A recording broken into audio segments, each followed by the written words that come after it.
my girls with me.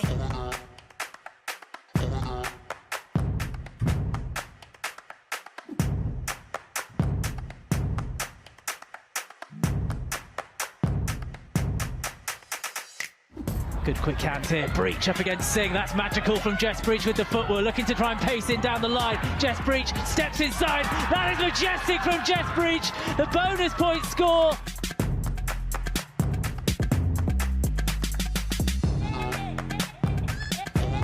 To Natasha Hunt with a charge down in the opening seconds. Mo Hunt charging down Ellie Green's kick.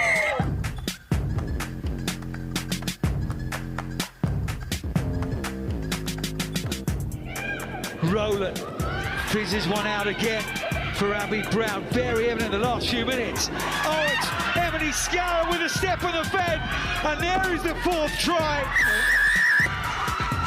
Casey, and then Daguda has managed to get the ball as it's come free, and this is a race to the line. There's a long way to go. Daguda is athletic. There are plenty of bodies coming across, but Daguda for the corner. Oh, what a score!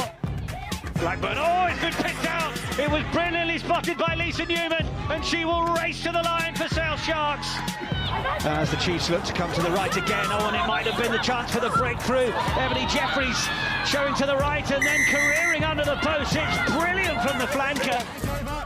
Jones again, what can she create here, the Wasp number 10. Wonderful dummy from Meg Jones, that's sublime. Meg Jones with the opening score of the game. Snowsill wanting to put a little bit more depth on it than the bigger pass over the top, trying to encourage Kaylee Powell onto the ball, and then down the left-hand side is Jasmine Joyce doing what Jasmine Joyce does. Joyce in and out, going for the corner. Joyce has got her. Big moment for Quins. This time they get the ball 5 metres to travel. Who ordered a steamroller to Twickenham?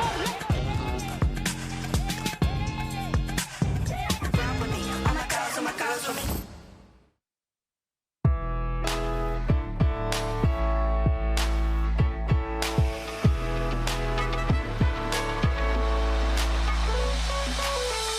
Very much for joining us today on this lovely sunny and warm afternoon for another round of the Premier 15s, this time between Loughborough Lightning and Worcester Warriors.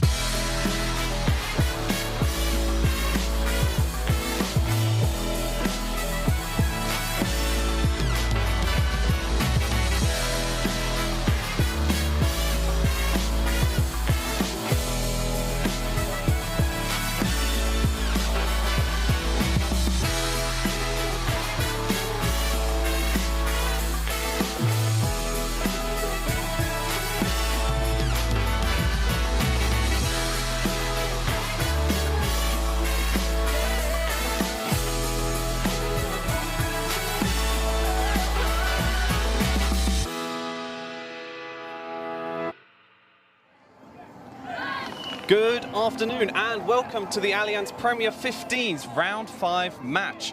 Thank you for joining us on this sunny day for mid-October, but we're not complaining. Today we are here to see who will be victorious between 7th and 8th place teams, Worcester Warriors and Loughborough Lightning. I'm Danny Brett. And I'm Ellie Barbieri, and today we are joined by Sam Peters, our lead pundit and commentator for today. Thanks, Ellie. Danny, it's a pleasure to be back. Can't wait to get stuck in some good rugby. Always a pleasure to have you, Sam. So, let's have a look at today's matches.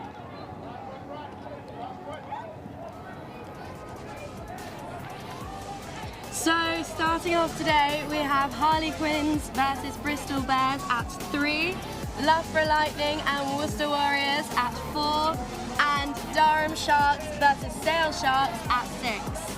And then on Sunday we have the Saracens versus the Exeter Chiefs at 2. And then at 5:15 we have Wasps versus Gloucestershire Hartpury. Sam, we've got 3 matches today.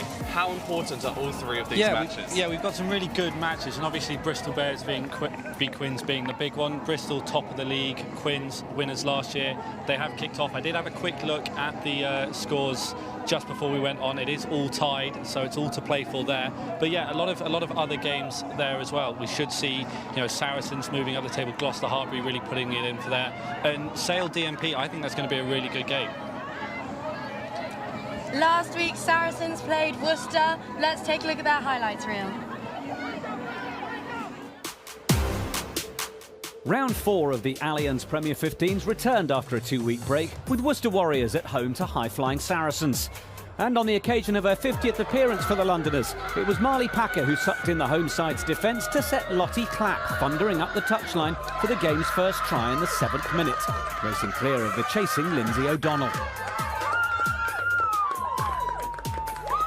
A Zoe Harrison penalty extended the lead before Packer again proved the difference, spotting Worcester's gaping short side and sending Rachel Langera-Tambua in for the score. As Worcester tried to find space, it was Zoe Harrison who launched Sarri's next attack. A super solo effort after Warriors failed to deal with the high ball. Harrison scoring in the corner and managing to convert the extra 2 points as well. Saracens had plenty of big guns on show at Sixways, with England stars Rocky Clark, Vicky Fleetwood and Hannah Bottoman also putting the effort in up front. It was Poppy Cleal who took the quick tap, with Fleetwood adding some extra power as well. But the Warriors held out to begin with. But as the defence tried their best to park the bus, there was a little patch of exposed whitewash that Cleal was eagle-eyed to spot. A canny bit of ball placement was all that was needed to notch up the 4th try and bonus point on the hour mark. Worcester eventually managed to give their home fans something to cheer about just a few minutes later.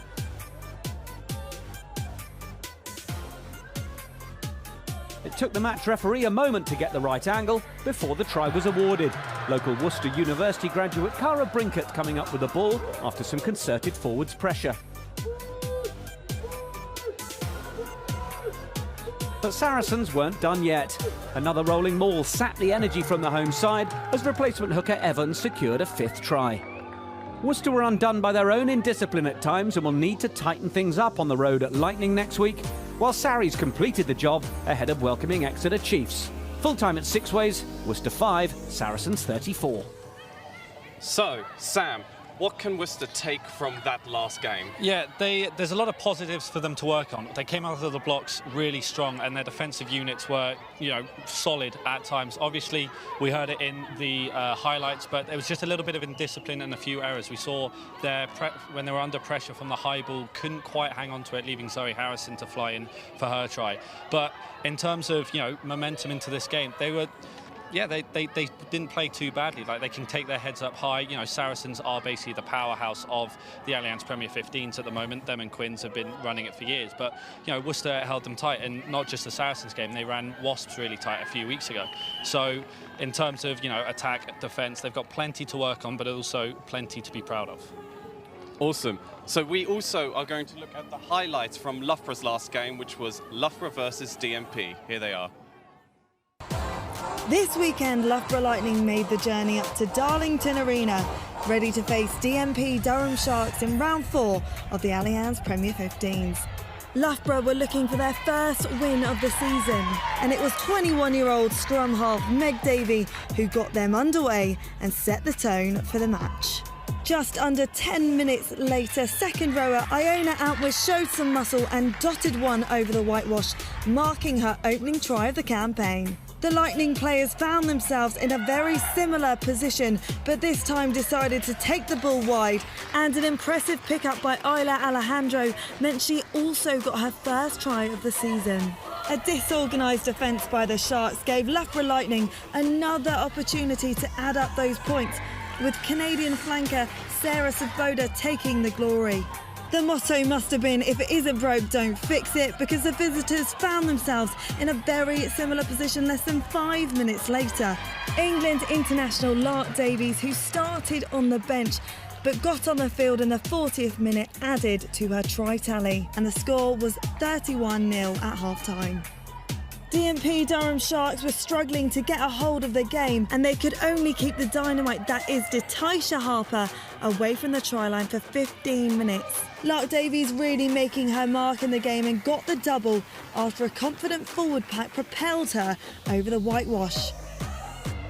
In the 63rd minute, number 10 Helena Rowland danced around a shaky Sharks defence before offloading to Sadia Cabella and Jess Weaver, who outrun the blue and white jersey.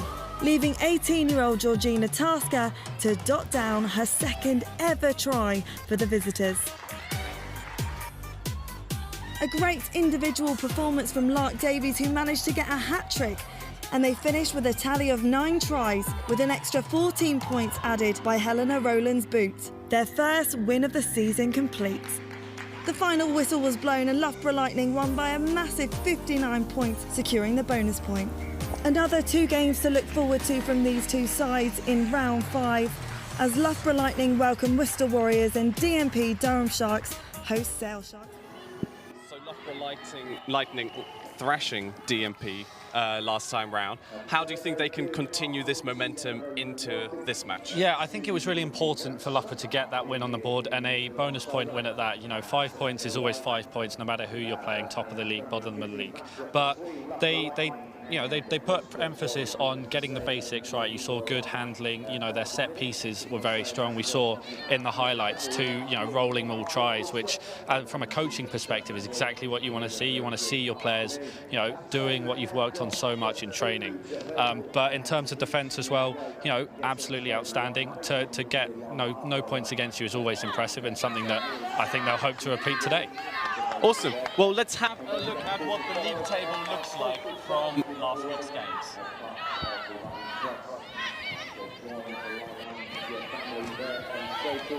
So after last week's games, we have Bristol Bears on #1 spot.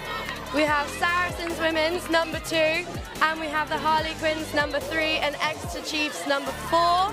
We have Gloucester #5, Wasps #6, Worcester Warriors #7, Loughborough Lightning #8, Sharks #9, and Durham Sharks #10. So, Sam, normally Saracens would be top of the table already, but this isn't the case at the moment. Bristol have almost come out and surprised us, and they are now top of the league. Yeah, it's something we've got used to seeing in recent years. We've used to seeing Harlequins and Saracens in those top 2 spots, but Bristol have come flying out of the gates, and credit to them. They've played really good rugby so far. And, not just that, you see the Wasps are actually down in 6th, which is uncharacteristic for them, but they've had a couple of close games. And they, Worcester put them close a couple of weeks ago, and they beat Loughborough quite well here. But, the league table is what it is. It's only round 5, and it's only going to change. So hopefully it continues like this to see some mix-up in the top 4, but you never know. Okay, well, we caught up with one of the Loughborough players, Sarah Hunter, beforehand. Had a bit of a tough start to the season, losing 3 games on the bounce. So to get the win finally was really good, and the manner in which we did, it was a full team effort. We'll be building on that going into today's game. I think what the great thing about our team is that whoever's in the shirt will come and do a good job, and we train.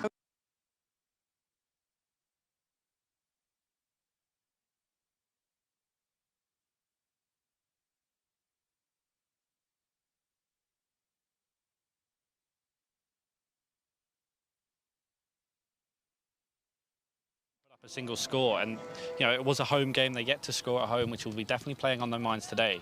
But this game will be the building blocks for the rest of the season. Win this and you're in good stead, but at the very least you've got to get that losing bonus point. That point from this fixture is going to be so important. Do you think that because it's a home game for Loughborough that works in their favour?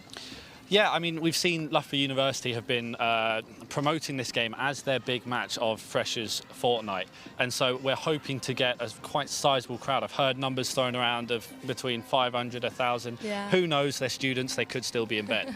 But yeah, playing in front of a home crowd, there's nothing quite like it, and especially coming away, the hostility you feel. It's just. It should play in Loughborough's favour, but we'll see. Some teams thrive on playing against opposition fans. And also, both teams having their international players kind of return back to play for their teams. Is that going to increase morale, or how's it going to work with both teams? Yeah, I think that plays a huge part. These players are so experienced, and obviously, going out and playing for your country is a huge honour. But coming back into your club side and being able to fill those gaps seamlessly, there's just nothing like it. And it adds to the team so much, not only morale, but overall talent. And it's good for both teams. And they've both had players selected for the international training squad over autumn. Looking forward to see how they perform. Okay, well, so we should now have the interview ready. Here it is from earlier today. No.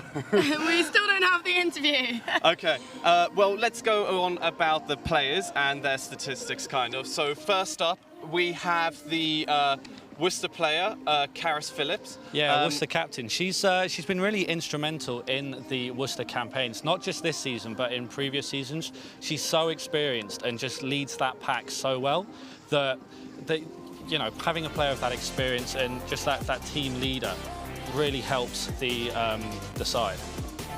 So what can you tell us specifically about Rachel then? So yeah, here we see Rachel Malcolm, the Loughborough Lightning captain, also Scotland captain, so she's got that leadership experience. You can see, you know, she's won more games than she's lost, which is always good as a captain. That's a stat you love to see. A couple of tries scored as well, which is, you know, a good thing. But when she's on the pitch, you know, Loughborough always have a chance, and it's those players that have that leadership ability that you always want to see in your side. Okay, and also now comparing the two teams with one another, who looks better off if we're just basing it off numbers? Well, if you base it off numbers, yeah, you're never going to get the full picture. But for, you know, both teams, if you take out last week, actually, it's massively different. Looking at it, including this week, then it's fairly similar. Both teams on around 20 points average per game. But taking that out of context, the DMP game, Loughborough are only averaging 7 points a game, which is something they really need to look at changing if they're going to continue and push for that top four. But head-to-head, there's, you know, the record stands for itself. It's 7 wins to Loughborough, 0 to Worcester Warriors. And that's going to be, you know, weighing on both teams' mind. Loughborough to keep their 100% record, and Worcester looking to make the big upset. Okay, well, third time is a charm, so let's see whether now we can get that interview that we got earlier with Sarah Hunter. 3 games on the bounce, so to get the win finally was really good, and the manner in which we did, it was a full team effort. We'll be building on that going into today's game. I think what the great thing about our team is that, you know, whoever's in the shirt will come and do a good job, and we train week in, week out with each other, and we've obviously got players coming back from international duty, and they've been with us a long time, so hopefully they'll fit back in seamlessly. Playing at home is huge, and to have fans back this year is really special, so hopefully we can put on a good performance for them. Amazing, thank you. Okay, so Sam, big match. Obviously, though, Worcester I haven't said that properly. Worcester have never beaten Loughborough before. Do you think they have it in them today? Yeah, I think they have a really strong squad on paper. Obviously, if we look back at the last time these two faced off, it was here at Loughborough in about May of last year. The score wasn't quite representative of the rugby we saw. We saw Worcester really, you know, pushing Loughborough back for 60, 70 minutes, and then there was just a 10-minute period where their attention slightly dipped, and it just allowed Loughborough to pounce on those unforced errors and just push the score up. I think it was 43-12 at the end, but that doesn't matter. In terms of today, we've seen both sides lining up. Worcester were here at least half an hour before the Lightning girls. They're really up for it. They want to win. They know that this is a very winnable fixture for them and should be very excited to come through and win today. Okay, well, Sam, we've got to let you go. You need to run up to the commentator's box, so yeah. Good luck and enjoy the rest of the game for yourself. I'll see you guys Enjoy at half-time. See you guys. Sam.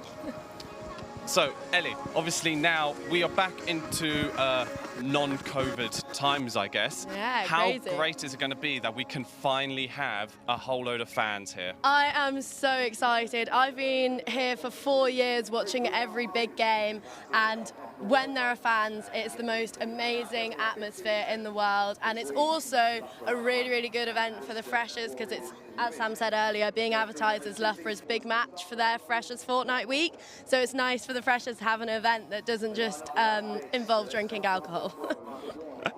Yeah, and obviously, you know, freshers is a big deal, which means we try and get as many people out here. But it's Loughborough. This isn't just the one time where people come out to see. Every single time, pre-pandemic, you know, we have had the biggest crowds we can possibly have here. You know, will that continue here for Loughborough? Of course, it's not a sporting university for no reason. It's so nice when everyone comes out to support all the teams and all the sports. So I hope to see a good, big crowd here today. Okay, well, hopefully Sam has made it up to the commentator's box. Sam, are you there? All here, ready to go. Awesome. Well, Sam's also joined today by a very special guest. Why don't you go ahead and introduce them, Sam? Sure, thanks, Danny and Ellie. Well, I am honoured to be able to introduce my co-commentator today, someone who really needs no introduction, but I'm going to give her one anyway. A Rugby World Cup winner, England's leading point scorer of all time, World Rugby Player of the Year, World Rugby Team of the Decade, and if that wasn't enough, she's got a Commonwealth bronze medal. Have you figured out who it is yet? Of course you have. It's Emily Scarratt. Emily, thanks for joining us. Not at all. Thank you for having me. We should have a great game on our hands here today. But just before we get into any of that, let's have a look at the lineups. So, starting off with Loughborough Lightning, Rhys Edwards makes 8 changes to the team that beat the EMP Durham Sharks last week, 3 of those coming in the forwards. Last season's top scorer Lark Davis comes in at 2, with Kath O'Donnell and captain Rachel Malcolm reclaiming their spots in the starting lineup. Jenny Maxwell comes in at 9 after a successful campaign with Scotland, pushing Megan Davey to 15. Megan Gaffney gets her debut in a Loughborough Lightning shirt alongside winger Georgie Lingham, who signed from Saracens at the start of the season. Final change would be Emma Hardy in the centres. For Worcester Warriors, just 5 changes, only one of those in the pack. A familiar face for Loughborough Lightning fans, Jo Brown returns at 8. Fionn Lewis makes her first start of the season at 9, alongside Momori Yamamoto, a new half-back partnership for the Warriors. Meg Varley and Vicky Foxwell start in the centres, and Lydia Thompson returns on the wing, pushing Karis Cox back to fullback. Looking at the replacement, and there's strength in depth for both sides. You see the likes of Sarah Svoboda and Katie Trevathan for Lightning, who, both coming back from injuries, but Rhys Edwards looking to get them minutes for the rest of the campaign. For Worcester, it's Laura Keats and Sinead Harries who are the big guns. Katie Mattinson also looking to make an impact off the bench, as she's done so many times this season. So we've gone through the lineups, Skaz, and 8 changes to a side. That's quite a lot, but there's got to be confidence in the players coming in. Yeah, there has, and I think certainly from a Loughborough point of view, we've obviously got a lot of internationals coming back, especially those Scottish players coming back into the side from, what was a successful campaign for them in their World Cup qualifiers. So it's awesome to welcome those guys back, especially someone like Rachel Malcolm. She's our captain, so getting your captain back in any side is always important. So there are a lot of changes, but hopefully they're all really good ones, they're positive ones, and we'll see some really good stuff out there today. And Worcester making 5 changes, especially a change at 9 and 10. That halfback link-up is so important, but this is the first time they've played a game together. Is that going to impact them, or do you think their training will have put them, set them up for this game? Yeah, look, there's no doubt new partnerships always take a little bit of time to get going. I think Kay Matson has been very good throughout the start of this season, so she takes her place on the bench. But Fionn Lewis, she's just been called up to that Wales squad, so she's very experienced, and sometimes you just got to get out there and play. Partnerships aren't always built on the training field; they're built when actually the pressure's on and the heat of the battle's taking place. So yeah, I'm sure they'll be great there today. Should be good momentum for both times. And there are a few rugby laws that we just wanted to make you aware have changed. The first being the defensive dropout. So attackers held up over the line no longer get an attacking scrum. They get a drop. The defending team gets a dropout from the goal line. Skaz, how does that help defensive teams?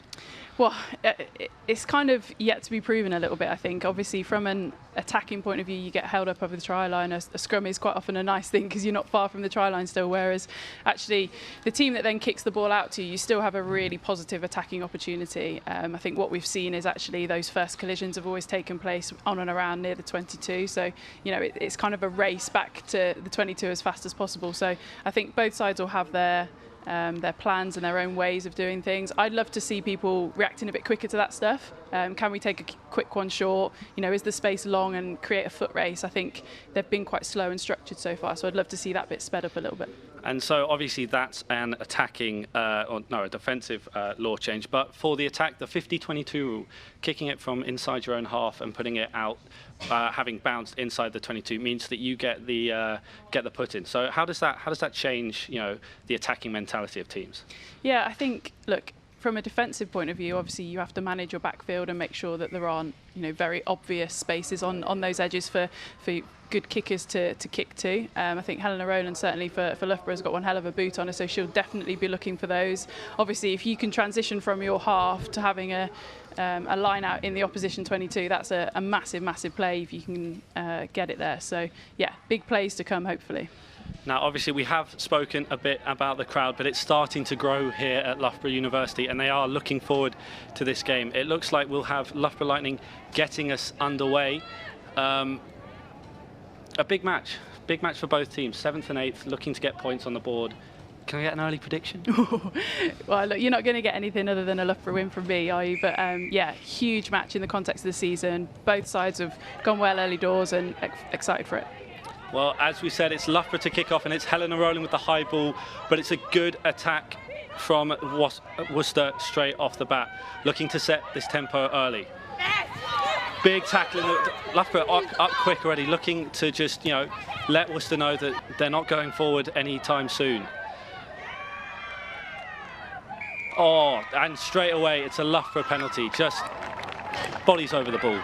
Yeah, I think the defensive coach will be very happy with that first set. Sadia Kabea getting straight off the line, early doors, making a big tackle. That's how you want to start games. You want to show the opposition, the intent that you're here to play with. Loughborough have played 3 away games this season so far, so to actually be back here, it's a beautiful day. The girls will really be wanting to show what they're about, and Charlie Jacoby on one of her first starts for Loughborough, a new signing this season from the USA. Great turnover from her. Yeah, coaches talk so much about that first tackle, but we really saw there that Loughborough just went in with this intent to make Worcester work for every metre. Yeah, and hopefully that's the intent that they've set and they'll keep going with for the rest of the match. I love to see taking the points early doors as well, showing a huge amount of respect for Worcester and what this game is and how big a game it is. Unfortunately, she thinks she's just pushed it, but the intent is there for me. Yeah, good to see Loughborough with the intent of keeping the scoreboard ticking.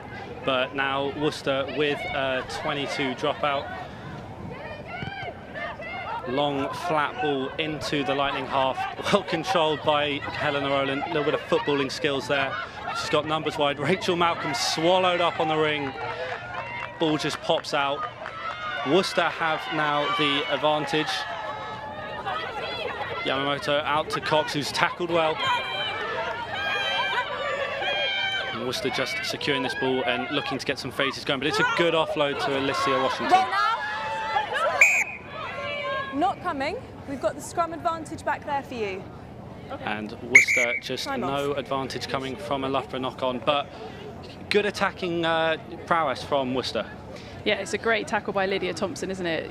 She's so good at that. She keeps herself really high in the line. She saw the threat of Helena Rowland running across the line from that 22 dropout. Rachel Malcolm, call her Scotty, Rachel Malcolm just got caught with the ball, but it's a brilliant read by Lydia Thompson. One of her first games back since a concussion this season, so really good to see her back out there making big impacts. That's one of those tackles where if you get it right, everyone loves you, but if you miss it by just a second, then you've left the entire wing open.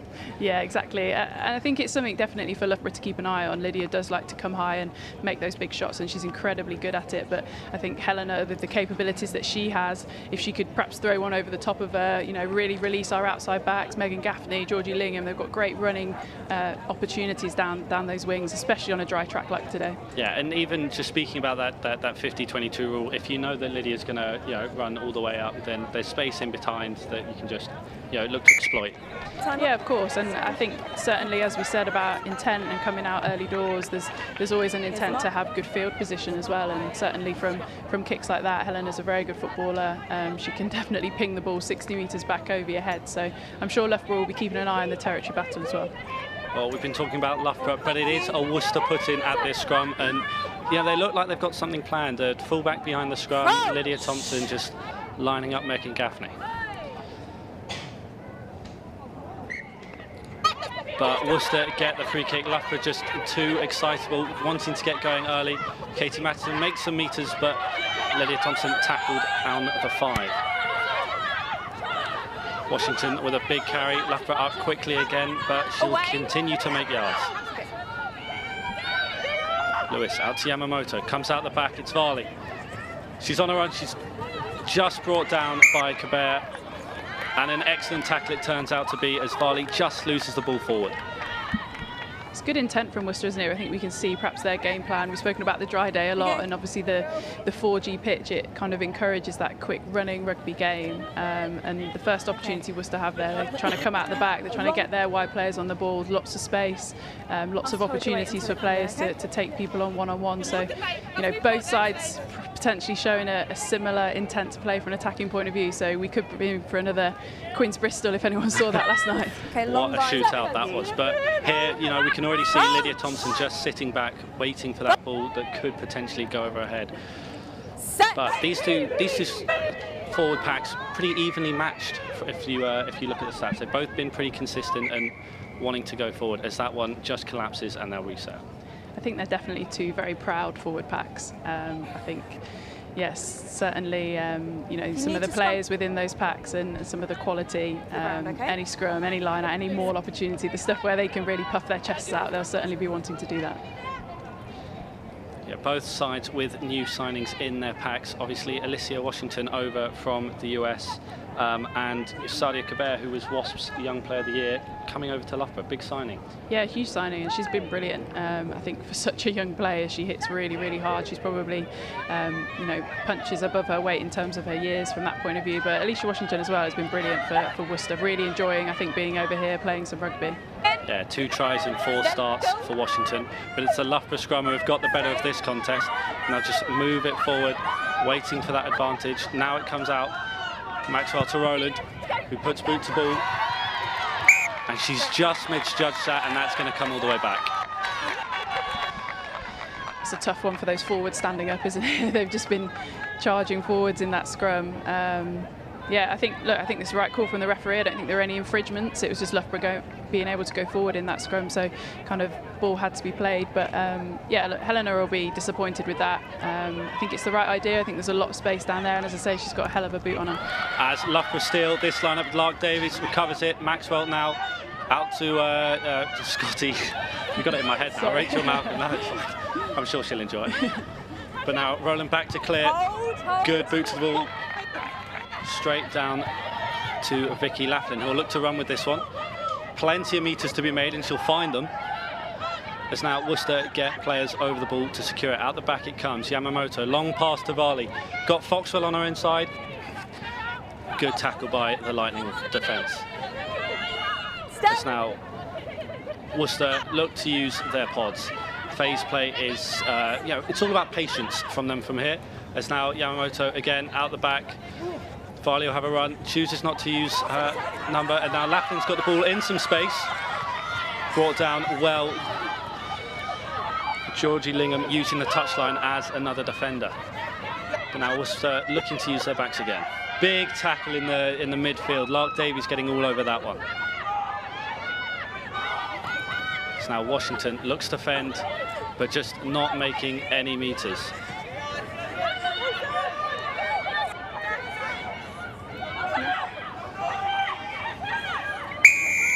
Going to say Loughborough might need to be careful. They look like they were just edging around the side, and indeed they did. Yeah, frustrating from a Loughborough point of view. I think Worcester, as we said, they've come to play. They keep going out the back of a lot of what they're trying to do, but not necessarily going anywhere. They probably need to put a bit more pace onto the ball, have a bit more intent at the line. But love to see them throwing it around. And I think Loughborough, they were happy. I think they were settled in terms defensively. They were able to you know, watch those plays happen and make those tackles. So a penalty is probably a soft out for Worcester right here. Yeah, they did well to marshal the gain line, just not letting Worcester get past and making them go back. But it's obvious that Worcester have identified space out wide, a lot of these balls out the back. But here's a chance for their forwards to, you know, make up for that scrum, really push towards the line. Rising like a sun, but it's Loughborough who recover this ball, tipped off the top of the line out. Helena Rowland back, looking to clear this one. Hold in front. You good? Big ball, and make sure to put this one out. That's a good clearance kick by Helena Rowland. Yeah, really good clearance kick. I think something now that I'm sure Sarah Hunter will be pumping those Loughborough forwards up with is I think that's 2 from 2 line-out steals that they've had on a Worcester ball. So another opportunity here to get up in the air, but from a Worcester point of view, just probably need to go safe, make sure they get one in the bag, secure the ball. And Worcester with the put-in with this one, and that's exactly what they do. Go to the middle.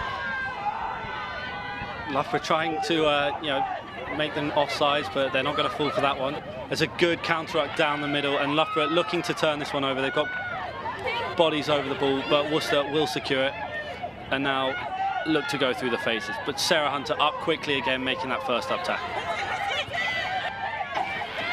And again, Loughborough straight through the middle on the counter-ruck.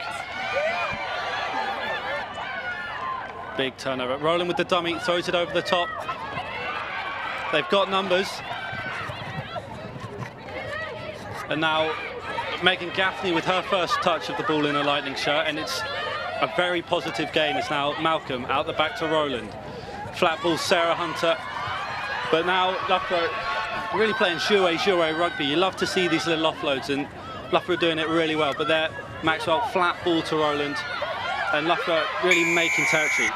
And I've cursed them. I'm sorry, but yeah, no, just no support with them. Okay. It's all very well doing these quick offloads, but if you've not got any support with them, it's going to get turned over. Yeah, it's a real shame. It's lovely play. It all started from, I think Loughborough just identified that they actually wanted to start counter-rucking some of those breakdowns from when Worcester had the ball. Probably Worcester left themselves a little bit skinny at times, so they were able to just get under there. Natasha Harper, some huge hits through the middle, and then, yeah, really nice ambition to play. Worcester got themselves a little bit short. Love to see Georgina Tasker just put her foot down. She's so fast. Just put your foot down, keep going. But yeah, got to source those breakdowns properly. Now, you mentioned Georgina Tasker, and obviously Reese Edwards has described her as your understudy. How good is she in training? Yeah, she's very good. She's incredibly talented.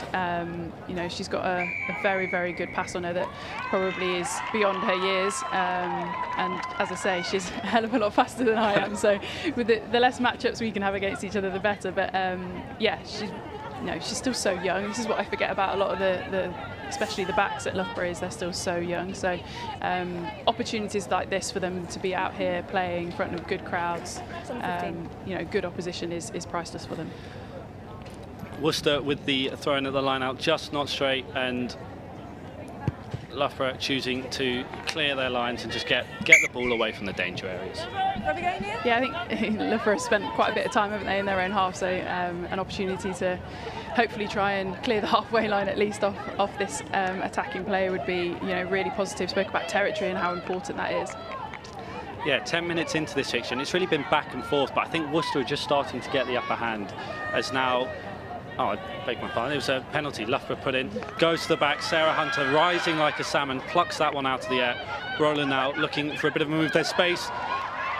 What a run this is. Sally Cabert on her inside, Meg Gaffney on her outside. But Lydia Thompson, what a covering tackle that is. But Loughborough all set, Worcester still sorting their lines out. Well, no, it's a full pass though. She ball just goes forward, but beforehand. Excellent attacking play by Lightning. Yeah, awesome. Love to see it. 5-man line out, choosing to come out the back. Emma Hardy's been away playing rugby league quite a bit, so she's not been present at Loughborough, but she's certainly been playing some rugby nonetheless. Giving Georgie Lingham a run down this side, and brilliant recovery from Lydia Thompson. If there's one thing you never need to worry about with Lydia, it's pace. So she will chase you down like nobody's business. So yeah, but awesome start. Just love to see it continue to go through some phases and really build that pressure. Yeah, Lydia Thompson on those wingers that if you're running, you can just hear her behind her, you know she's going to catch you. As Loughborough, again, just engaging slightly too early for the referee's liking and giving away another free kick. At least I think they are. They are indeed. Lara Davies just checking. As Fionn Lewis goes quickly, looking to take this one wide. Barley out to Foxwell, who's got a lot of space to run into. Gaffney chasing down Vicky Laughlin, makes the tackle just before touch, but it's a one-on-one. Can she hold on? No! Advantage scrum. So unfortunate for Worcester Warriors, but Loughborough Lightning pounce on that ball. No advantage coming, but what a read by Fionn Lewis to go quickly. Oh, it's so good. Love to see it. I think, the Loughborough front row was still arguing the point. Not sure they totally understood what had happened, but yeah, she spotted the space, immediately moved it and released those backs down that far side. Just that last pass, wasn't it? Just couldn't quite handle it, couldn't quite rein it in. But yeah, I think Worcester backs certainly showing what they're about, certainly showing what they're capable of in that sort of space. It's certainly positive. They had 2 players in support of Vicky Laughlin on the wing, which, I mean, as a Loughborough player, you've got to be worried that there's only one of you and 3 of them out on the wide channels. Yeah, it's about hard work, isn't it? I think Georgina Tasker, because of how quickly they went, she just got her eyes in a little bit, and it's so hard to recover from. But Megan Gaffney did a brilliant job just to buy time. At that point, it's about trying to, you know, concede a bit of ground and not concede a try. As Loughborough now with a scrum in their own 22, but again they'll look to marshal it slightly further, and now they've got that penalty advantage. All that hard work pays off, and they finally get one in their favour. Rachel Malcolm loved that one, didn't she? Well, as a captain, you've got to, you know, big win like that for the side. That's her job. Get the crowd, get the players, you know, psyched up. 100%. If there's 1 or 2 things to describe Rachel Malcolm as, she's certainly the hype girl and the leader of the charge with all the small wins and things like that. As the touch finder doesn't quite find touch and gives Worcester a chance to run this out. Karis Cox attacking from fullback, but a big collision. Offload to Alicia Washington. Worcester making sure to get bodies over the ball, securing this one, and out the back it comes. Yamamoto. Now Varley. Just bounces off Georgina Tasker, but Sadia Kabir says, "You're not getting through me." Good pick. Oh, I thought that was a good pickup. I've got a post in the way, so for me it looked like they had the ball, but no, slight knock on. Yeah, might agree with you. I think it's a touch harsh, certainly from up here, although we are a good 100 yards away probably. But yeah, it looked like it was a good pickup. But I mean, that's our job to be armchair referees, isn't it? 100%. But what a good, you know, attacking mindset Worcester have come into this. You haven't seen them kick yet because, I mean, I think that you know, they don't need to. They're just finding spaces that, you know, Loughborough are leaving, and look at the ground they've made. Yeah, I think Worcester have obviously come into this game with a game plan, but I think all season they probably showed the intent of what they're about and what they want to be about, and that certainly is moving the ball, winning those big collisions in the middle through Alicia Washington and Alex Matthews, now she's back, and then giving these young exciting backs an opportunity to run with the ball, and Yamamoto is controlling that really well at the moment. Yeah, Yamamoto over at the Japanese Rugby Union's request, but Loughborough with another strong scrum. Hunter picks up from the base. Jenny Maxwell sees some space. Here she goes one-on-one. Big crunching tackle by 2 Worcester Warriors players, but look at the ground she's made into the Warriors half. As now Lightning look to attack up the centre. Warriors with a good clear out, but Washington, as soon as the ball lifted, she's in there, and oh, unlucky. Seemed to be the first player, but referee deems she's off her feet. Bit of a let-off for Loughborough, as Jenny had no support. Yeah, brilliant break from Jenny Maxwell to start with, wasn't it? Just that scrum play. Centrefield scrums are always so hard to defend. You're always slightly numbers down, and if you don't quite get it right, you're going to be in trouble. And Jenny Maxwell's got a brilliant turn of pace just to find that gap in the first place. And again, Loughborough looking to spread it, but it's brilliant timing from Alicia Washington. Jenny Maxwell had picked the ball up, so she's, you know, entitled to come through and make that tackle or play the 9. Just got to continue to try and get that ball away. When you've made such a positive inroad, speed of ball, continuing to work the defence is so key. Now Loughborough have this as their, what must be their first attacking line out just outside the Warriors 22. Kabir at the back, and now quick off the back. Rachel Malcolm to Emma Hardy, covers it well. Now Maxwell just using those forward pods. Kath O'Donnell powering through the Warriors defenders.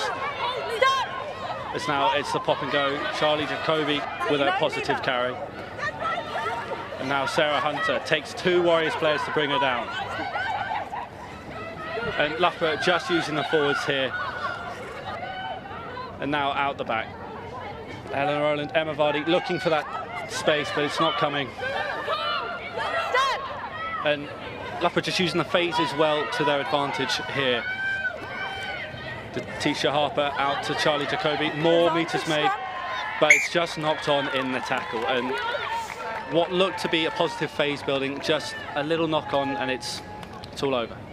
Yeah, it's been a little bit of tail of the first, however, 17 minutes or so, isn't it? Just both sides getting into good positions, making initial breaks or busts, and then just not being able to really capitalise or keep hold of that ball.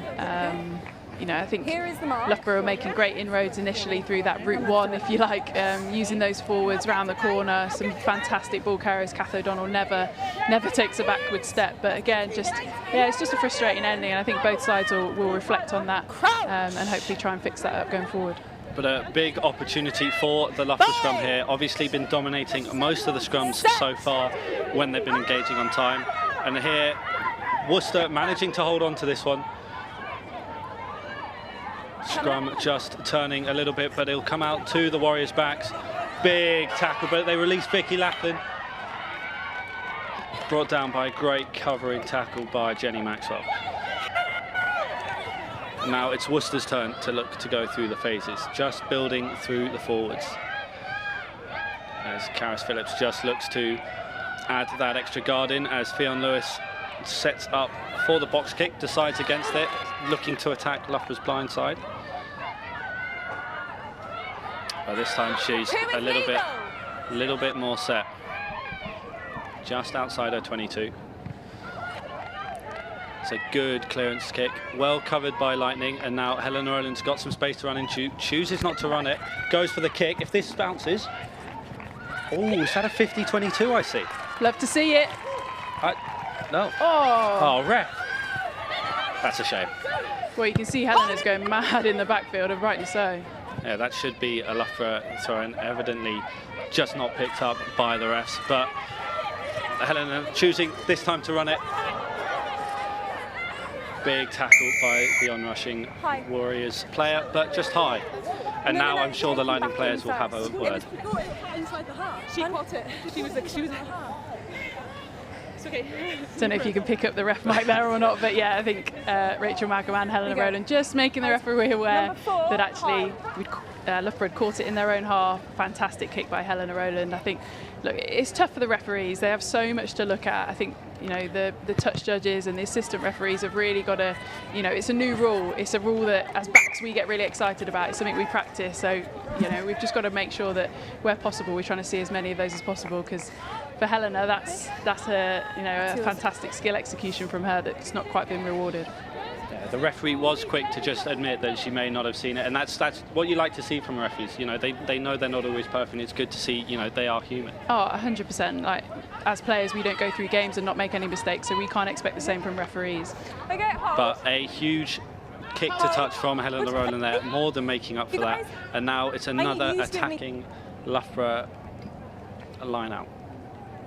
Just referee making sure that everything's got to be perfect before this ball gets put in. But if I was a betting man, I reckon this is going to be a big maul for the line. Yeah, I don't think you'd get very good odds on that one. Advantage. Looked to be set up for one, just Sarah Hunter couldn't quite hold on to the ball. And it will be a Warriors scrum. But it's good to see that Loughborough have identified that is their strength. Obviously, both sides now know, where they want to play it. Loughborough want to play this with the forwards, and Worcester looking to play out wide. Yeah, I think you've probably seen good attacking rugby from both sides, an ambition to try and get the ball wide. I think, yeah, you're right. Loughborough, we've got a fantastic forward pack out there today, so why not use the strength that a lot of those players have in terms of their ball carrying ability. But as I say, it's that last pass stuff. It's that little bit of execution. It's that little bit of staying on top when you're in the right areas that both sides will be wanting to look to rectify. As a referee not quite happy with this one. Scrum will be reset still with a Warriors put in. But that Loughborough front row, I don't think it's talked about enough. Tisha Harper, who is, she's I think played 1 or 2 games for England, but one of those young players you've been talking about that is made for big things. Yeah, the Tisha's been awesome for a couple of seasons now. Yeah, she always puts herself around the park. She loves to play rugby. She's not an old school prop and just tucks and runs.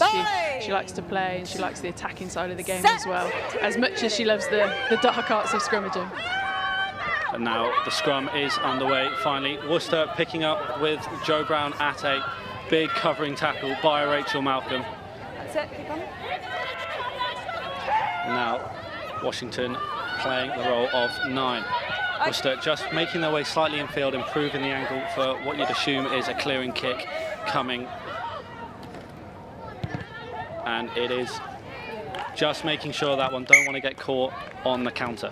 No, it's a good exit from Worcester in those sorts of positions. You always, when you have the opportunity, when you're inside the 22, trying to get the ball off the field is definitely the way to go.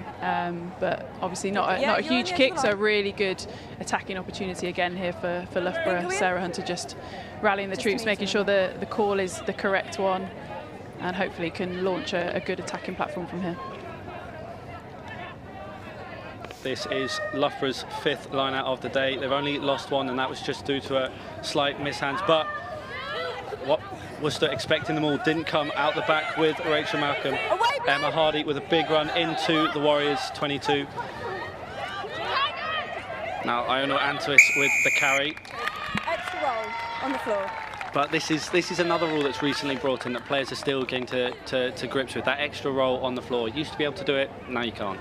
Yeah, it's to try and encourage defending sides to get over the ball, you know, opportunities to steal and stuff. So taking that extra roll really takes that opportunity away from them. You know, there's so many brilliant players over the ball, back rows especially, that's their bread and butter, that's what they love to do. So I think it's a good thing. I think it will hopefully maintain that momentum in the game, slow those breakdowns down, and as I say, it gives opportunity to turn the ball over as well. Washington, Worcester, not Washington, Washington's a player for Worcester. Worcester with a good penalty kick, clearing their lines, and they'll have the put in at this line out. Right in front of us, ball well covered by Worcester. Now Yamamoto out the back to Lydia Thompson, who's going on a run. That ball just a little bit behind Meg Varley, and she'll have to scramble back to recover. But just not covered on the floor, and it'll be a Loughborough attacking scrum. Probably their first of the game in an attacking position. Yeah, definitely. Certainly this close to the try line inside the 22. Again, it's good ambition from Worcester. I think for me, I'd love to see that variation now. So go through the middle a little bit, you know, keep Loughborough honest, challenge that 10 centre channel, and then be able to go wide once you've perhaps shortened the defensive lineup or you've made a really positive gain line. And it's just that balance of the game that is so important at this level. Well, Lightning loading all of their backs out to the left. You'd imagine it would come to them, but you can't count out a Sarah Hunter pick and go down the blind side. You can never count out a Sarah Hunter pick and go. Bind! Set! Loughborough winning the ball at this scrum, and out the back, Sarah Hunter thinking about it but choosing to go to it. Emma Hardy through the middle, she's found the gap. Loughborough over quickly. Rowland now out. A big tackle by Lydia Thompson, just offside. So Loughborough now with, well, as the ref says, never onside. Yeah, it's such a positive carry from Emma Hardy that it's always going to be so hard for those Worcester defenders to get back onside and then get up as fast as Lydia did. We've said she's incredibly pacey, and she certainly is, and it was a fantastic hit and a fantastic read, but unfortunately just toes over that offside line as she did it. How many? Yeah, obviously, as you mentioned earlier, Emma Hardy off with Leeds for a bit of a rugby league, and that was typical rugby league, just hitting the gap, just making sure you're gaining those meters. Yeah, she's got a fantastic sense for a gap, sense for if the defenders turn their hips, drop their shoulders. So yeah, brilliant to see her really just backing herself and taking it on. As I say, she's not been around that much early doors this season, so great to see her back. So now Loughborough with the line out, didn't quite win it cleanly off the top, and it could be Warriors who have stolen this one. The referees called them all, so it'll be interesting to say who brought this one in. Number 6, but no, it's a side entry by Worcester, and a let off for Loughborough, who just couldn't quite secure that line out. Thank you. It was a bit of a mess, wasn't it? But you know, as soon as she's called maul, irrelevant of the situation of where the ball is, you know, all the same rules still apply. So the laws of the maul are still intact. So coming in from the side is something you can't do. And again, probably a get out really for Loughborough there. It was certainly wasn't a clean line out. As Rowland takes no time in putting this straight back out for another line out. Kath O'Donnell going up for this one, but stolen again by Worcester. Big corrie by Gondway.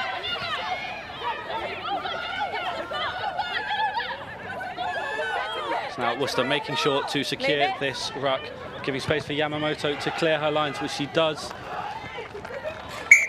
Just out to inside their 22, and another good steal by Worcester at the line-out. They obviously had those first two that didn't quite go their way, but now really disrupting the Lightning line-out. Brilliant steal. I think it's Alex Callender at the front there, just very light, very speedy in the air, gets off the ground incredibly quickly, so he's able to, despite the fact she didn't take off first, just get in front of Cathy O'Donnell in that instance and nick the ball. And important to note, this is inside the 22, so if Worcester steal, it can go straight out. But this one just overthrown. Sarah Hunter couldn't quite gather as Joe Brown dives on this.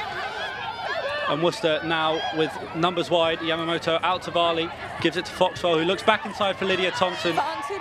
Couldn't quite find the gap, but it is a high tackle advantage for Worcester Warriors. You can't go quick. High tackle, penalty only. Number 12. Some good backs play by Worcester there. Yeah, always a dangerous sight when you see Lydia Thompson off her wing, but going looking for work. As I said earlier, great to see her back. She's got such good pedigree in the game. So good to see her back out there playing, running around, enjoying herself. But again, it's a let-off for Worcester. You know, Loughborough had a fantastic attacking opportunity 5 metres out, and all of a sudden they're now defending their own 10-metre line. So great play by Worcester. Yeah, this will definitely one that, you know, the coaches pick out in the half-time break. It's just, you know, missed opportunities as Loughborough they disrupt the Worcester line out. And okay, it's just knocked on off Pink at the line out. Contact, in that disrupt, just knocked forward by Lightning, scrum to Worcester, but both sides struggling to secure their own line-out ball. Yeah, I think there'll be a lot of line-out chat at half-time. I'm sure Sarah Hunter, certainly from Loughborough Lightning, and Lisa Burgess from Worcester, who probably take charge of those two areas. Yeah, they'll be wanting to fix it up. It's such valuable ball. You know, when you look at Helena's, perhaps didn't get it, but the opportunity to do a 50-22 and the opportunity that brings, getting the line-out right is so important. Well, we've seen how the scrums have been going so far this afternoon, and Loughborough hoping to disrupt this one again. But Worcester with a strong scrum. That ball's going nowhere. And it is a Worcester win. Going blind, Fionn Lewis looking to just run this through the gap.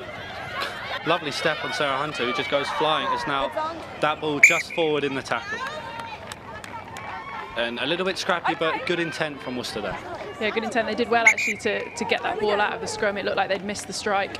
The ball was just sat in the middle of the scrum, and you know, you can tell they're under a huge amount of pressure from this Loughborough side. So I'm sure the hooker is, you know, Caris Phillips is a little concerned to lift her leg off the ground because she knows the pressure that's coming through them. So yeah, it's unfortunate from Fionn Lewis. I love the idea of it. There's nobody around her, so she can release that ball, get back to her feet, pick it up, and keep running. And actually, if she'd been able to do that, there weren't many Loughborough players in front of her to stop her. So it's an unlucky one. But Jenny Maxwell and Lindsay O'Donnell just having a bit of a shove there, and a wry smile from Maxwell as she knows she's riled up the Worcester four. But Lydia Thompson back with Caris Cox for Worcester, just stopping that ball over the top as the referee makes sure to get this scrum set absolutely the way she wants. It's part of the job description, isn't it, for all good nines? Crouch. Bind. Good, Charlie. Set. And another strong scrum by Loughborough as they secure this ball. Referee decides no advantage coming. You can hear what it means to the Loughborough players. Your hips have come out, yeah, and you're not driving straight. Definitely Loughborough have got the advantage and the upper hand here in the scrum, haven't they? We've seen some good momentum going forward, good couple of penalties as well, and you know, in the position that they were in there, well into their half, it's such a valuable tool to be able to win a penalty. Helena Rowland now just mistouched again. Just mistouched, well covered by Worcester, but now she's got a chance to go wide. Brings it out to Meg Davey, who's got two players outside her. Georgie Lingham looking to attack down this near side wing. Straight off your feet. But the supporting players just off their feet and allowing Worcester some breathing room. Again, it's another law that referees have been a lot hotter on, and again, it's one I certainly fully support. Just that first arriving player just going straight off their feet, they stop any contest for the ball, and so it's good to see those ones being picked up. But again, it's an easy let off, isn't it? It's now an opportunity for Worcester kick into Loughborough's half and give themselves a really good attacking opportunity. Yeah, Loughborough's ill-discipline just proving to be their downfall at the moment as they're letting Worcester off in nice attacking areas. But Worcester now playing their own game. They've got an attacking line out. Just too high and slightly disrupted, but they will recover it. Phil Lewis diving on that ball. She says, man. And that's Charlie Jacobi with an, as the referee says, she's the first one there, straight jackled on the ball, and it's a good turnover for Loughborough. Yeah, if she's the first one there, she's all rights to it, and she loves it. She's only been here probably a month or so. Really enjoying having her around. She's a big character. It's actually her birthday today, so shout out for Charlie's birthday. But yeah, I think that's her second of the day, isn't it? Second steal at the breakdown. Very, very strong over the ball. Tough to move when she's in that position, so Worcester have got to make sure they get there quicker. Yeah, Dalika Menon moving on to Exeter Chiefs over the summer, so important to bring someone in. And I mean, Charlie Jacobi has more than shown that she was the right person for the job. Yeah, 100%. I think when you lose someone of Dalika's class and stature, it's always going to be tough boots to fill, but I think Charlie's come in and certainly made a great job of that so far. As Loughborough now get clean ball off the top of the line out, Emma Hardy with a little bit of a run, looking for some space. Ball comes back quickly for Jenny Maxwell as Helena Ronan thinks she spots a gap. Brought down but well cleared out by the Lightning players. Cabert now on to Malcolm. Looking for a little bit of that Route 1 rugby. Now Harper, flat ball to O'Donnell. Good tackle by Alex Matthews. Sorry, my two, side entry. As Lark Davies just comes in at the side, and again, Loughborough in an attacking position, penalty given away, and a deep side by Emily Scarratt. I just looked at the scoreboard, it's still 0-0, isn't it? Can't believe it on a day like today. I went early with my prediction of a Quins-Bristol repeat, didn't I? But yeah, look, it's frustrating. It's a frustrating one for both sides. I think neither of them have really got into any form of continuity that they'd be happy with. I think there's been really, really positive glimpses of stuff, but then just not being able to get on the back of it and really capitalise. And obviously the very obvious way of capitalising is by putting points on the scoreboard. But again, as we're coming towards the end of this first half, a good opportunity for Worcester now to try and really string something together. Yeah, a lot of rugby left to play in this game. Obviously, that only chance at points, the Helena Roland penalty early on that was just pushed to the right as Worcester win the line out. Yamamoto sees some space, breaks for it, makes some good meters, so that ball comes out. Karis Phillips now out, and it's a good little dummy and gain, but two Loughborough players there to swallow her up. Lewis now out, ball back inside to Alex Callender, who's making good meters. Meg Davey with a very important tackle in the Loughborough 22. Karis Phillips now looking to build some ground. Loughborough player straight on. Yamamoto, flat ball, oh, just couldn't hold on to it. But Loughborough now playing with that knock-on advantage. Harper playing the role of 9, slightly over the top, and Roland clears the line. Scrum advantage over. Down to the 10-metre line. And Emily Scarratt, you looked a little bit stressed there when Letitia Harper looked like trying to channel her inner Matt Dawson. Hey, I was giving her a big up earlier, wasn't I? That she's not an old school prop and she likes to play. Hey, no, back her every day of the week to give that scrum half pass. But look, it's the right intent, isn't it? Turnover ball, find your kicker, find your playmaker, find somebody who's going to be able to potentially see a space if there is one, or kick the ball if there's backfield space. So no, certainly the right decision. She's just picked her head up a bit too soon.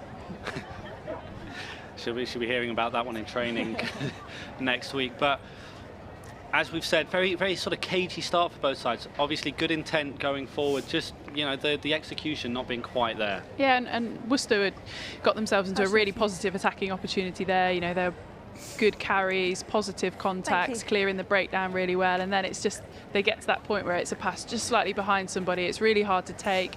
Unfortunately, a little knock on just at the point as well where you're probably starting to stretch defences and really make them work hard or make decisions, and it's probably just 2 or 3 phases more after that where you get defences that really struggle and potentially break, and that's where the points come. So it's really important for both sides. I'm sure both coaches, Rhys Edwards and Joe Yapp, will be reinforcing that message of continuity, looking after the ball, control at the breakdown, you know, picking the right options come half time. Yeah, Emma Hardy there just receiving some treatment for Loughborough Lightning, but it will come back for a Worcester line out right on the 10-metre line. Covered well at the front, and same again. You two cannot step around. the lift of it, the jumper being tackled. So she's like, is she going like this?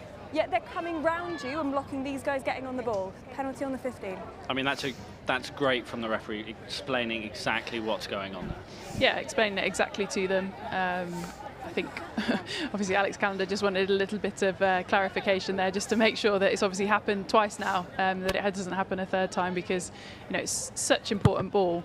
And now they're going to be defending a line out 30 metres further down the field, which is, nobody wants to be doing that.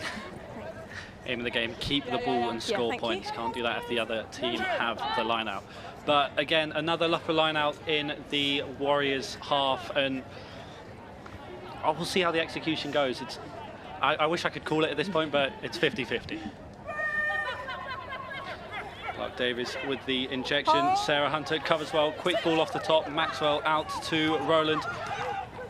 Ball out the back. Tasker, good inside ball. George Lingham just holds on to it, but it's a big tackle right on the 10. Maxwell now out to Hardy. Roland with a little quick step. Finds space out for Meg Gaffney. Out, Blue!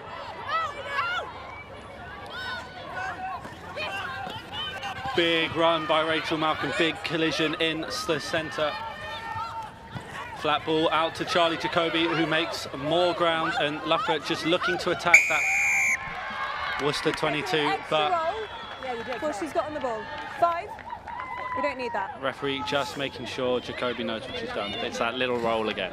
Yeah, it's very clear explanation. Just as Loughborough was starting to get some momentum, speed of ball was really good, really positive front foot stuff, winning collisions. As this ball looks to be slightly sliced, not quite going to make it. Gaffney covers well inside to Roland, puts her head up, sees space out the back and puts good boot to ball. Georgie Lingham chasing this one down, but Karis Cox going on a bit of a run. Letitia Harper saying, you're not going any further. Big tackle. Oh, what a fend. Now it's Karis Phillips. Quick ball out. It's lovely little 1-2 between Callender and Thompson. Now it's a big tackle for Lydia Thompson. Ball just comes back inside. Alex Callender making sure she's in support to cover that ball. Worcester now looking at the Lightning 22 for maybe the third time this half. Ball goes out the back. Meg Varley gives it to Alex Matthews. It's a big tackle, and it's definitely not deliberate, as the referee says. Ball goes backwards, and Lightning ball. Take him back. Helen Rowland with a big kick back into the Worcester half. Clock goes red and ball goes out. Okay, hold. Got forward into touch. What would you like?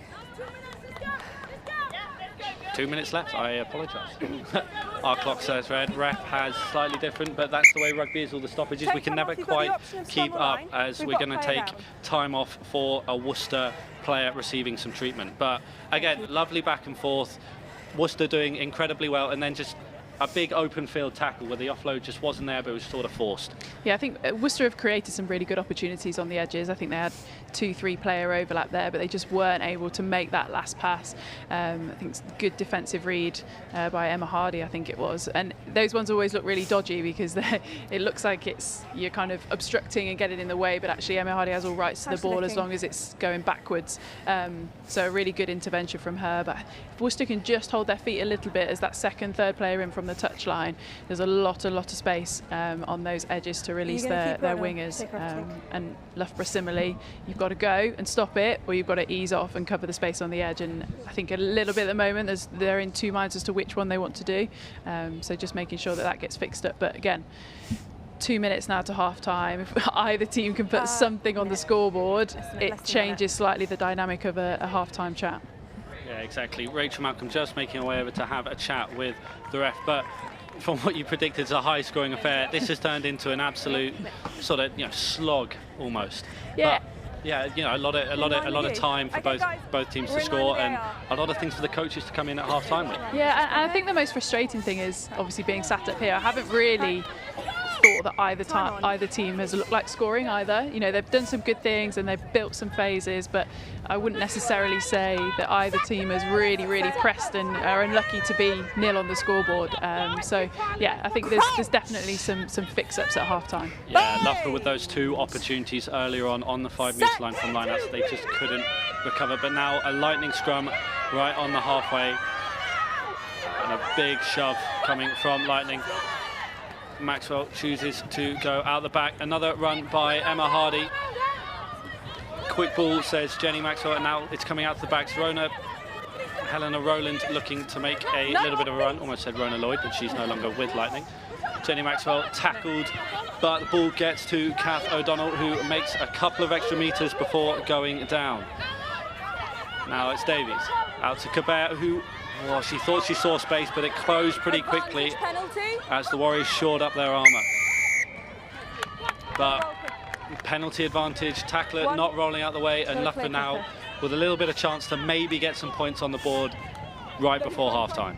Such good intent from Sadia. She always carries the ball like she's going to run 50 metres and score, and that's exactly the intent you want. I think at times Loughborough have been a little bit stationary when they've caught the ball. You know, you're only going to challenge defences if you're on top of them, if you're running at pace. It makes defenders sit down, it makes defenders make decisions, and that's where you get weak shoulders, it's where you get holes, it's where you get people dragged into decisions and tackles that they don't want to make. So fantastic intent from Sadia. Yeah, almost looked like a sevens player there. Obviously we saw Jenny Maxwell's run earlier, pure sevens pedigree, finding the gap and just hitting it. But here we see another Loughborough Lightning line out right outside the Warriors 22, covered well by Iona Antwis, and it's a maul. Can the Loughborough forwards find something right before half time? It's a big rule. Emily Scarratt giving them the giddy up as they're keeping moving into the Warriors 22, but player straight through the middle. Jenny Maxwell just gets the ball away as Meg Gaffney looks to try and escape. Okay, the ball is there. And Lightning pretty lucky to get this ball back. Harper looking for support, but nothing coming. Antwis now swallowed up by the Warriors defenders. Ball now coming out the back. Lark Davies looks to have a little bit of a run. Got good clear out players in the form of Rowland. And now Datisha Harper, big collision in the middle. She falls forward for a couple of extra metres. Maxwell just marshalling the troops around the corner as Kath O'Donnell looks to go a little bit of route one. No step. Use it 9. Harper out to Rachel Malcolm. And Worcester calling players out. Loughborough have numbers out to the right. Antwis, a little bit of a pop pass to Lark Davies. Now Rowland, short pop, taken in by Tasker. Sarah Hunter, a little bit of a step inside. Again, swallowed up, good clear out by the Loughborough players. Harper just looking to get that ball going a little bit forward. Couldn't quite hold on to it in the challenge, and that'll be it for the half. But first time that Loughborough Lightning, put together quite a few phases. Yeah, put together lots of phases, but fair play to Worcester's defence. They stood really firm. Loughborough probably one-dimensional a little bit, big carries, just got to tackle players and put them to ground and make sure that you're finishing that job off. Jenny Maxwell controlled it really well. It's good to see that change in momentum. There's, Alex Matthews originally came through the maul really well. It was good to keep hold of that ball in the first place, but just slowing it down, realised momentum had dried up, but then it's about how do you get momentum back again? How do you create that quick ball again? Because otherwise you're just sending, forwards into forwards, and it's just a collision fest. So there's lots of things for both sides to think about and talk about at half-time, and hopefully we'll get the tri-fest we want second half. We might see some scores, but as you were saying, a lot to work on for both teams. But I think for Loughborough especially, it's been a sort of a mix of, just a little bit of poor discipline and a couple of unforced errors, especially, just going in off your feet, and that leads to the ill discipline, which Reece will definitely have a word with the players about. Yeah, it's definitely something to talk about. I don't think there's been any themes out there, so it's not, we keep offending on the same thing, or you keep trying to force offloads that aren't on. I think it's just a little bit of, just tighten everything up a little bit, and I don't mean that by pick and goes and you've got to play one-out rugby. I just mean that in terms of your decision making. Is that offload really on, or is it better for us to recycle and all that sort of stuff? Yeah, we started seeing it more towards the end for Loughborough Lightning. Obviously, at the start, going very route one, forwards, but then starting to, mix it up a little bit, short, wide, and I think, Jenny's got a big job to make sure to keep that going. Yeah, and balance is so important. We spoke about it from a Worcester point of view, and it's definitely valid both sides of the ball in terms of, where you're trying to attack, why you're trying to attack there, and the variety. If you keep going wide, defences will sit off you and go and marshal you out there, whereas punch through the middle, they might sit down and leave you some space to go out wide next time. So the variety and the balance of play is really important. But I think, certainly from a Loughborough point of view, I'd love to see a bit more pace on the ball, a bit more intent when carrying. It's easy for me to say sat up here, and I'm sure it's hard work out there. And certainly from a Worcester point of view, very much the same, but just continue to go through phases and really look after that ball. Yeah, well, that is the first half wrapped up. Let's take a look at some of the highlights from that first 40 minutes.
Still 0-0 here against Loughborough Lightning and Worcester Warriors. Let's have a look at the other games that we've had this afternoon.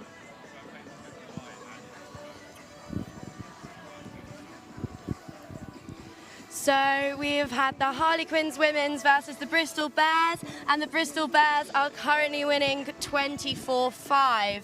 And the Durham Sharks and Sale Sharks don't start until 6. Sam's back.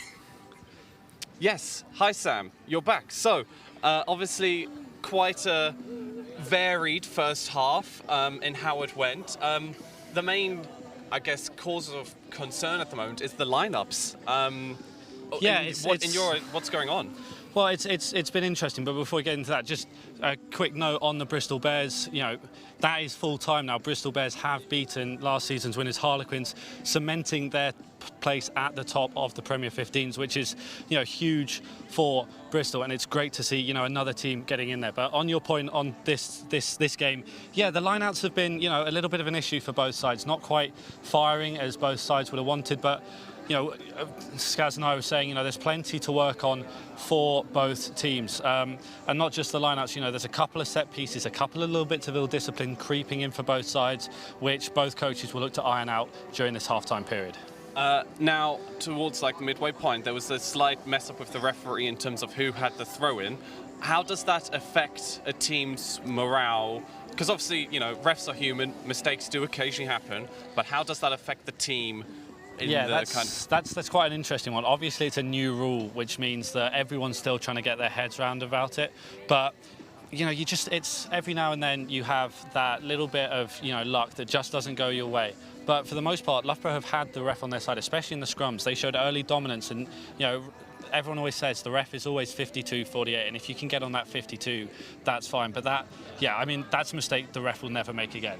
It's one of those, it happens once, and they will always remember the time it happened and will never want it to happen again. So I doubt, that's not something they'll dwell on. They got a penalty slightly later on, put the ball into touch, and went from there. But then, just couldn't quite execute the line out. Yeah, and also Loughborough's only chance at points really was that penalty. Do you think we're going to get more of this kind of just back and forth in the middle ground, or? We'll see. I think it will be quite high scoring this second half. I know Skaz, said it was going to happen the whole game. I'm now saying, both teams have sized each other up, so we should be on for some good rugby the second half. Okay. Well, let's go into the best bits from this half-time.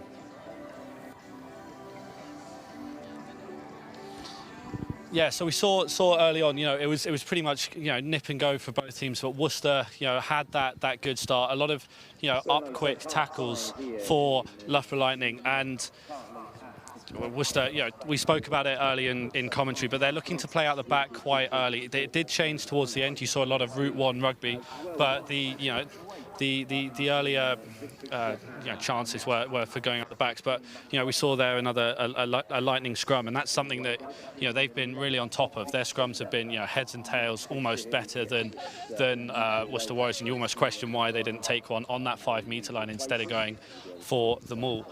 But you know, Worcester have been playing exceptionally well to keep, you know, Lightning at nil, and they've had their own pockets of, you know, attack. We've seen, you know, Alex Callender, Alex Matthews, Lydia Thompson all fly down the wings in support of each other and just, you know, really force those last-ditch tackles from Loughborough Lightning.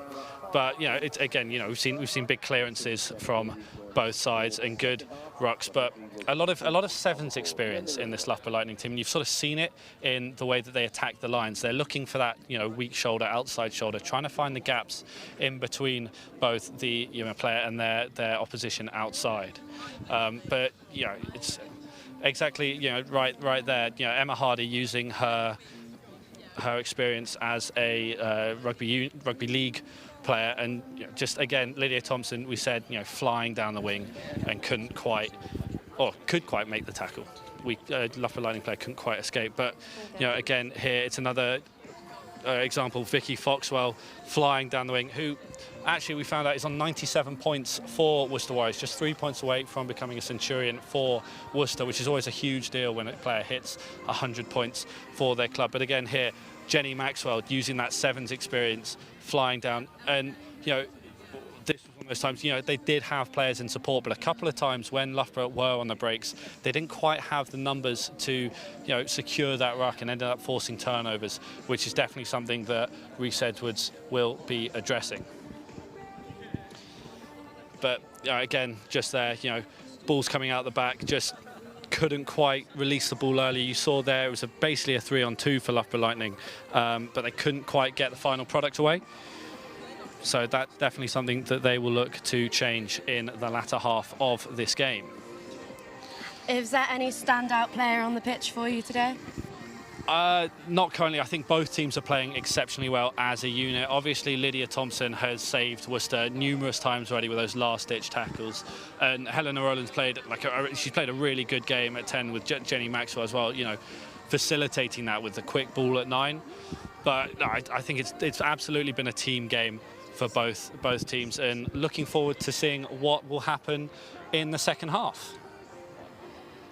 So those were the best bits of the first half, and I'm sure we can all agree we are really looking forward to seeing what happens in the second half. Let's have a look at what Match Report does here at Loughborough University.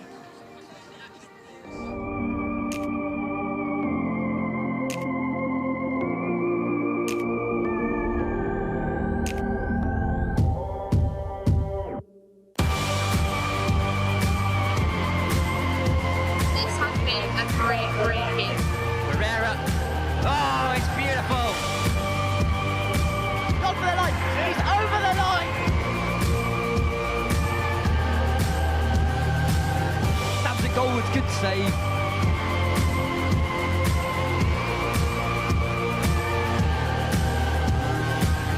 So, takes a hit! Oh, it's a goal! Thank you very much for joining us today for another round of the Premier 15s, this time between Loughborough Lightning and Worcester Warriors.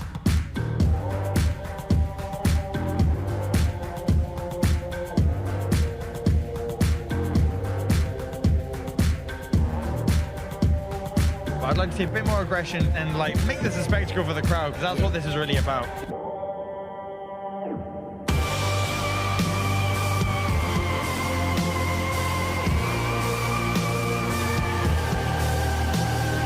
And that is another try for Loughborough.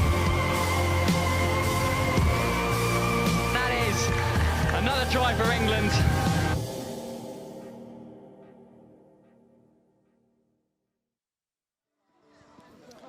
Okay, so obviously this isn't the only game that Loughborough are going to be playing. Next Next we have Loughborough Lightning versus the Sale Sharks women on Saturday the 11th of December at 2 o'clock. Here, live at LSUTV from the... if you want, you can get involved in media here. You can follow us at LSU Media on Instagram and Twitter to get involved more in all things we do here, whether that's TV, radio, photography, or article writing.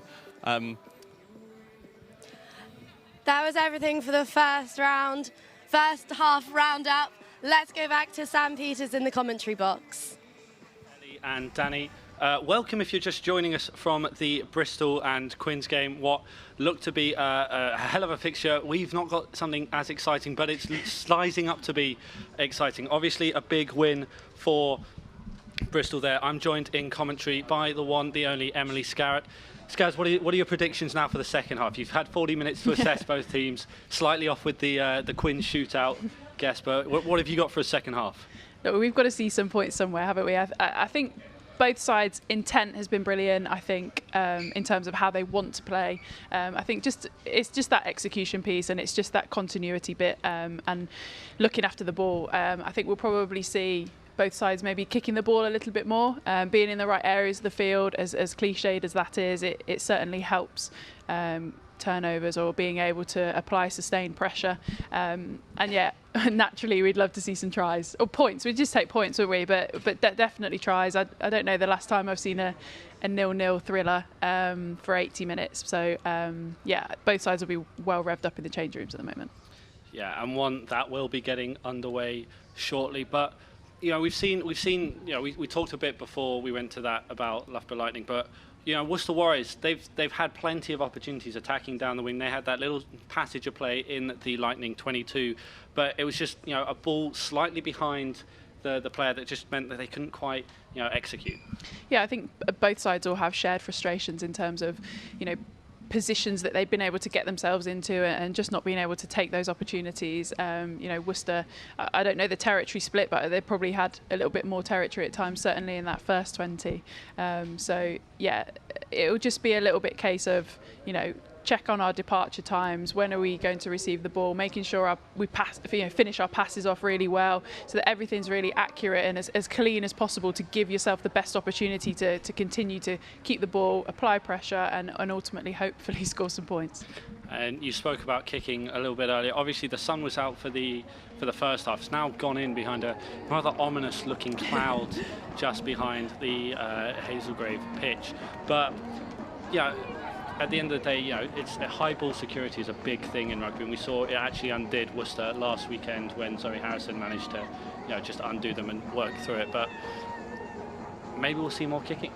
Well, there's that very well used cliche, isn't it, that a kick is only as good as its chase. So you know, the wingers and the outside backs, as well as those forwards through the middle, have got a huge job. If that is the case, and teams want to, you know, apply a bit more pressure through the territory and through the boot, then, you know, the chase and the first tackle or the follow-up collisions have got to be right on the money in order to maximise that. Both teams coming out, so we will be underway shortly. Looking at the side from up here, we can't see any changes, but we will let you know. Actually, Emily Scarratt thinks she might have seen one. Yeah, I've spotted Ellen Ramsbottom on. I don't know who she's come on for, though, but Ellen Ramsbottom looks like she's come onto the wing, this near side wing. Could be Emma Hardy. I think I saw her limping off at the end of that first half. But it is all speculation on our side. We will let you know as soon as we get something concrete. But it will be Worcester to get this second half underway with Minori Yamamoto. I think Sinead Harris is on as well for Worcester over on that far side, so she's a big combative ball carrier, Welsh international, so that will be, you know, another big challenge for Loughborough. Well, will Lightning strike first, or will the Warriors be able to break through Loughborough? We'll find out in the ensuing 40 minutes, but it's Rachel Malcolm who collects off that line out, off that restart, and takes it into contact. Half an hour about Tasker looking to use some of that lightning pace that we heard Skaz talking about in that first half. A little bit more patience from Loughborough in these first few starting phases, looking just to get set rather than rushing into anything. Now Roland out the back, good ball to Davy. Ramsbottom now has the ball in her hands, out wide to Gaffney, little bit of a step, couldn't quite escape, but Loughborough making good ground up to their own 10-metre line now, as Rachel Malcolm chooses to try and go the long way around. Coming back to short side. And Sadia Kabir just can't slot that ball behind Charlie Jacobi. A little bit of a knock on, and yeah, good. It was good, you know, purpose from Loughborough, but just again execution couldn't quite live up to form. Yeah, I predicted perhaps a bit more kicking, and they probably just totally proved me wrong, because it looks like they're trying to almost run themselves out of the half there. So yeah, it's frustrating. Went through some nice phases, found a bit of space on the edge, gave Megan Gaffney an opportunity to take on a bit of space. But yeah, again, it's that last pass, it's that looking after the ball, it's that understanding and knowing your role in order to you know, really maximise. So if you could predict it'll end 0-0, we'll probably get a few tries. As Loughborough winning the penalty from that scrum, and a big cheer goes up from Rachel Malcolm as she knows how important that first scrum penalty is. That's probably been the one consistent, isn't it? Loughborough's scrum dominance. We saw them first half, you know, taking steps forward, being really dominant in that sense, and able to win good penalties. Important that Helen is off the back of it and actually gets the ball off the field and is able to, you know, give Loughborough a really strong attacking opportunity. As Roland puts this ball out just past the halfway line into the Worcester Warriors half. But I mean, I spoke about it a little bit at half-time, but it is the case. Once you get in the referee's mind that you are dominant in the scrum, you're going to win those penalties far easier. Yeah, of course, and it's just about continuing to show really good pictures. Sinead Harris went and asked, you know, what they can do, and it will be a tough job for them now to get that back in the scrum. Huge contact in the middle Straight off your feet again. between Yamamoto and Kabir as a good win from Loughborough Lightning, but Georgina Tasker can't quite stay on her feet on the seal off and makes it uncompetitive for Worcester to get the ball. Yeah, it does, and you know, the referee's been very consistent with that all game. You know, you can argue that they're harsh, but that's what she's set out. They're the parameters that she's working in terms of what she's seeing. And like we said in the first half, you want to see a competitive breakdown. You want to see opportunities for the defending side to get their hands on the ball if that second or third attacker isn't there quickly enough from a Loughborough point of view. So yeah, it's frustrating. They're those kind of stoppers, aren't they? It's very stop-start. It's a couple of phases, something happens, couple of phases, something happens. So both sides, as Megan Davey looks like she's struggling a little bit, both sides all, you know, as we've been talking about, just want to get that continuity. Yeah, Meg Davey looking like she took a bit of a knock in that first half, couldn't quite shake it off. One of those that you hope, you know, you have this time at half time, get some deep freeze on it, strap it up, good to go again, but can't quite shake it, and you know, that's tough to see. You'd love to see her out there. She's such a, you know, dynamic player, but yeah, you would. They're tough ones. Adrenaline can get you through a lot, but when you know that the adrenaline can't quite get you through it, then you know, you're, without being rude, it's more detrimental to your side if you're not able to cover the ground and do the things that you would normally be able to do. So yeah, I think Jess Weaver's come onto the field for her. It'll be interesting to see where she fits in, because Megan Davey herself isn't a natural fullback, so she's normally a 9. Jess Weaver's also a 9, so quite who will fit into that 15 position now. It'll be interesting to see the reshuffle. From the looks of it, it looks like Georgie Lingham is slotting in at fullback, Jess Weaver on the left wing. Worcester now with this line out after a good penalty. No, hold. You guys wait until it's in. You guys, not too much delay on the throw, okay? The ref just laying down the law. Don't argue with her, she's correct. We've had a long delay on the throw, and we've had you guys jumping early. We'll take the line out again, okay? Perfectly explained. Thank you, ref. There we go. It's now Worcester with this attacking line out. Ball just thrown over the top. It's Lark Davies who covers. Maxwell now out to Roland. Looks to go again, but Ramsbottom. Loughborough using their backs well. Tasker cuts back inside. Big tackle by the Warriors. But Maxwell looking to get this ball out quickly. Davies out the back. Sarah Hunter's found a bit of space. Can she get the offload away? No, wrapped up by Karis Phillips, but a good tackle by the Warriors and positive meters made by Lightning as this goes wide to Meg Gaffney, who looks to be shepherded into touch by Vicky Laughlin, but they keep her in. Kath O'Donnell now, another big carry, but I mean, that's a huge battle between those two locks, and a very even result as Loughborough just going backwards here. Not many options for Ellen Ramsbottom, and Warriors have managed to push them back into their own 22. Roland now, big clearance from her own 22, and this one will just check up inside the Warriors half. Kat McNaney, who has obviously come on at half-time that we missed, in at full-back, covers that one, and big fend from Flo Long. Now it's Yamamoto looking inside. That's actually Karis Cox. I have no idea who came off there. Big run into the 22 for Warriors, and it looks like they've got a penalty advantage. Now Gondway with another positive tackle. Knocking coming, forward pass, penalty for 4, not rolling. And Worcester Warriors with potentially the first chance to get some points on the board. Yeah, you'd imagine, as the referee points to the sticks there, you'd imagine they would take the relatively easy 3 that's on offer straight in front of the post here. But again, Loughborough took an age to try and clear their lines there, running in the 22. It's great to see that attacking intent from them again, but just it's all quite lateral. I think as an attacking line, you've got to come back against the grain. You've got to try and straighten up in order to just not put your wingers in trouble like Megan Gaffney had to fight to stay in the field of play there. So it's awesome stuff from Worcester. That's probably the first real threatening bit that we've seen from them. Real good intent, good pace, and it's led to this opportunity for 3 points. Minori Yamamoto standing over this one. Normally Vicky Foxwell who kicks, but Yamamoto will choose to take this one.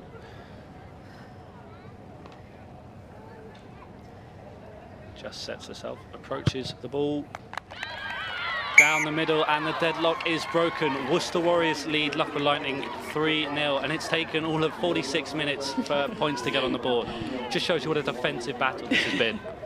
Well, at least there's something on the scoreboard, isn't there? I don't think we'll have to worry about talking about try-bonus points just yet, will we, in this game? But look, really important now from a Loughborough point of view. They get up into a good position in the Worcester half. They put some sustained pressure on, and from a Worcester point of view, that after that 3 points, they'll be wanting to get out as quickly as possible to really reinforce that lead on the scoreboard. And it's a good kick by Helena Rowland, meaning that Lightning can chase and cover it up.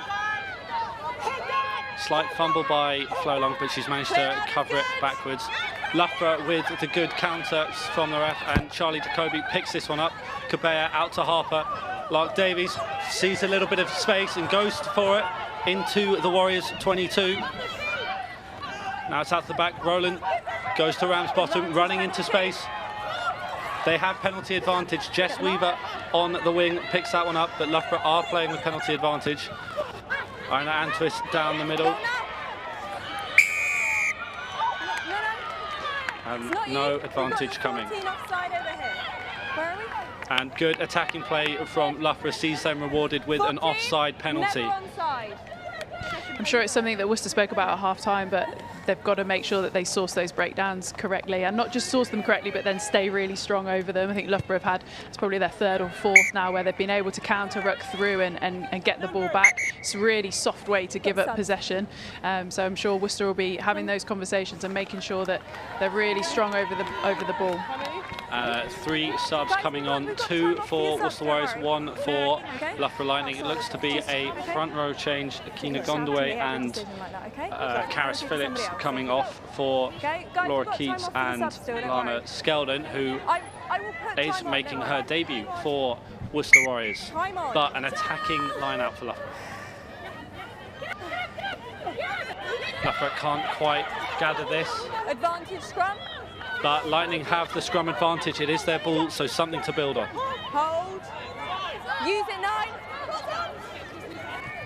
Out to Davies comes. No, we've got the first. Okay. Oh, better be careful there, Rachel.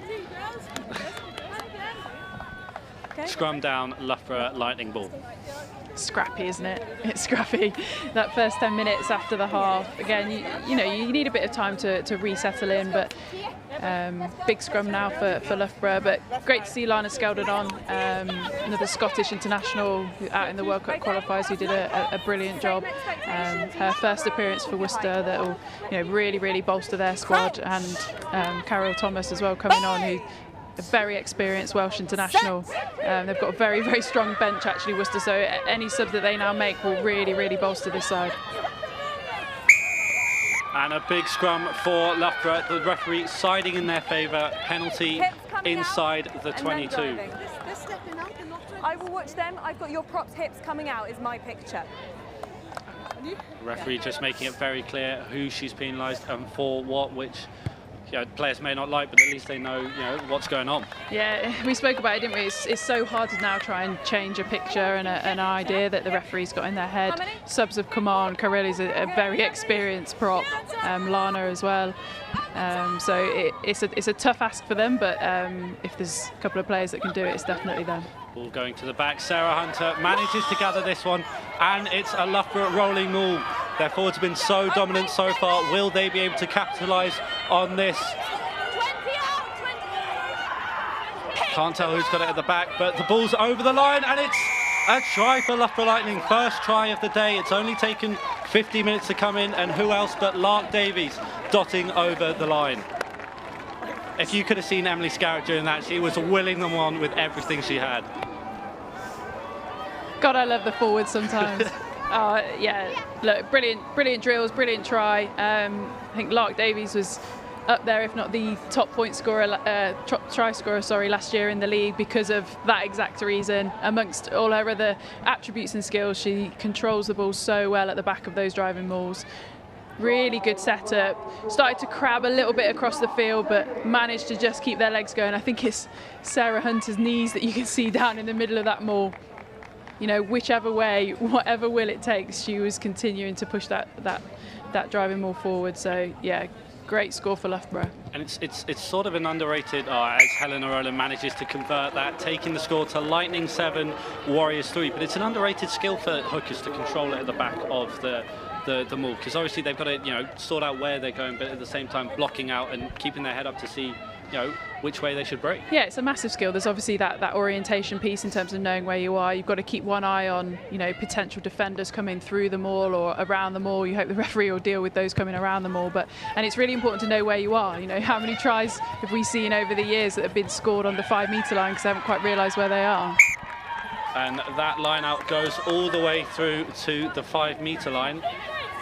Georgina Tasker unsure whether to collect that ball or let it go out. Looked like one of those that could go dead, but could stay in, and this one has happened to stay in. But a bit of a miscommunication as we see Letitia Harper just with a little bit of cramp there. Yeah, it's a tough one. I don't know if you could pick up the whoops and hollers from the Worcester girls. That's exactly the response you want. You've just conceded 7 points down the other end. Pink are going to be on Best the thing line. you want to be doing now is forcing Loughborough into their own 5 metre line, forcing them to now have to play out, squeezing their skills, squeezing the opportunities that they have. And Sarah Hunter, with all her experience, just taking a moment just to redo her lifters at this moment in time so that everybody can just take a breath, make sure that this exit, which is incredibly important now for this Loughborough side, is right on the money. Referee just making sure that Worcester know that the Loughborough players will be stationed on the line, but as you said, a massive line out. This is probably the first one that they've had in their own 5 metre line, and it's obviously vital because a good clearance here makes the difference between conceding and being able to actually chase up and put pressure on Worcester. Yeah, and from a Worcester point of view, as much as they want to pressure this and they want to squeeze it, they also need to be really tidy in terms of their discipline. The worst thing they can do right now is give away a really soft penalty and allow Loughborough to exit easily. So, stay controlled, stay composed, make Loughborough kick their way out, which realistically, they're not going to get too far up the field and Worcester will have the ball back. As Loughborough do win that one, and it's Rachel Malcolm who takes it in, but she's on the ball. Just holding onto the ball, and Worcester with a chance to reply straight back, gaining the penalty. Well, I said they didn't want to concede a penalty, but it's probably even better to win one, isn't it? Yeah, awesome work over the ball there, really strong. Just identified that Rachel Malcolm probably was just, half a second away from her support and being able to just get over and really attack that ball on the ground. Yeah, we've seen it a lot more recently that players or teams will aim to play into the field to give a better angle for attack. Is this one just over the back and covered by Loughborough Lightning? And now the clearance looks to come. Helena Rowland does well to cover that one.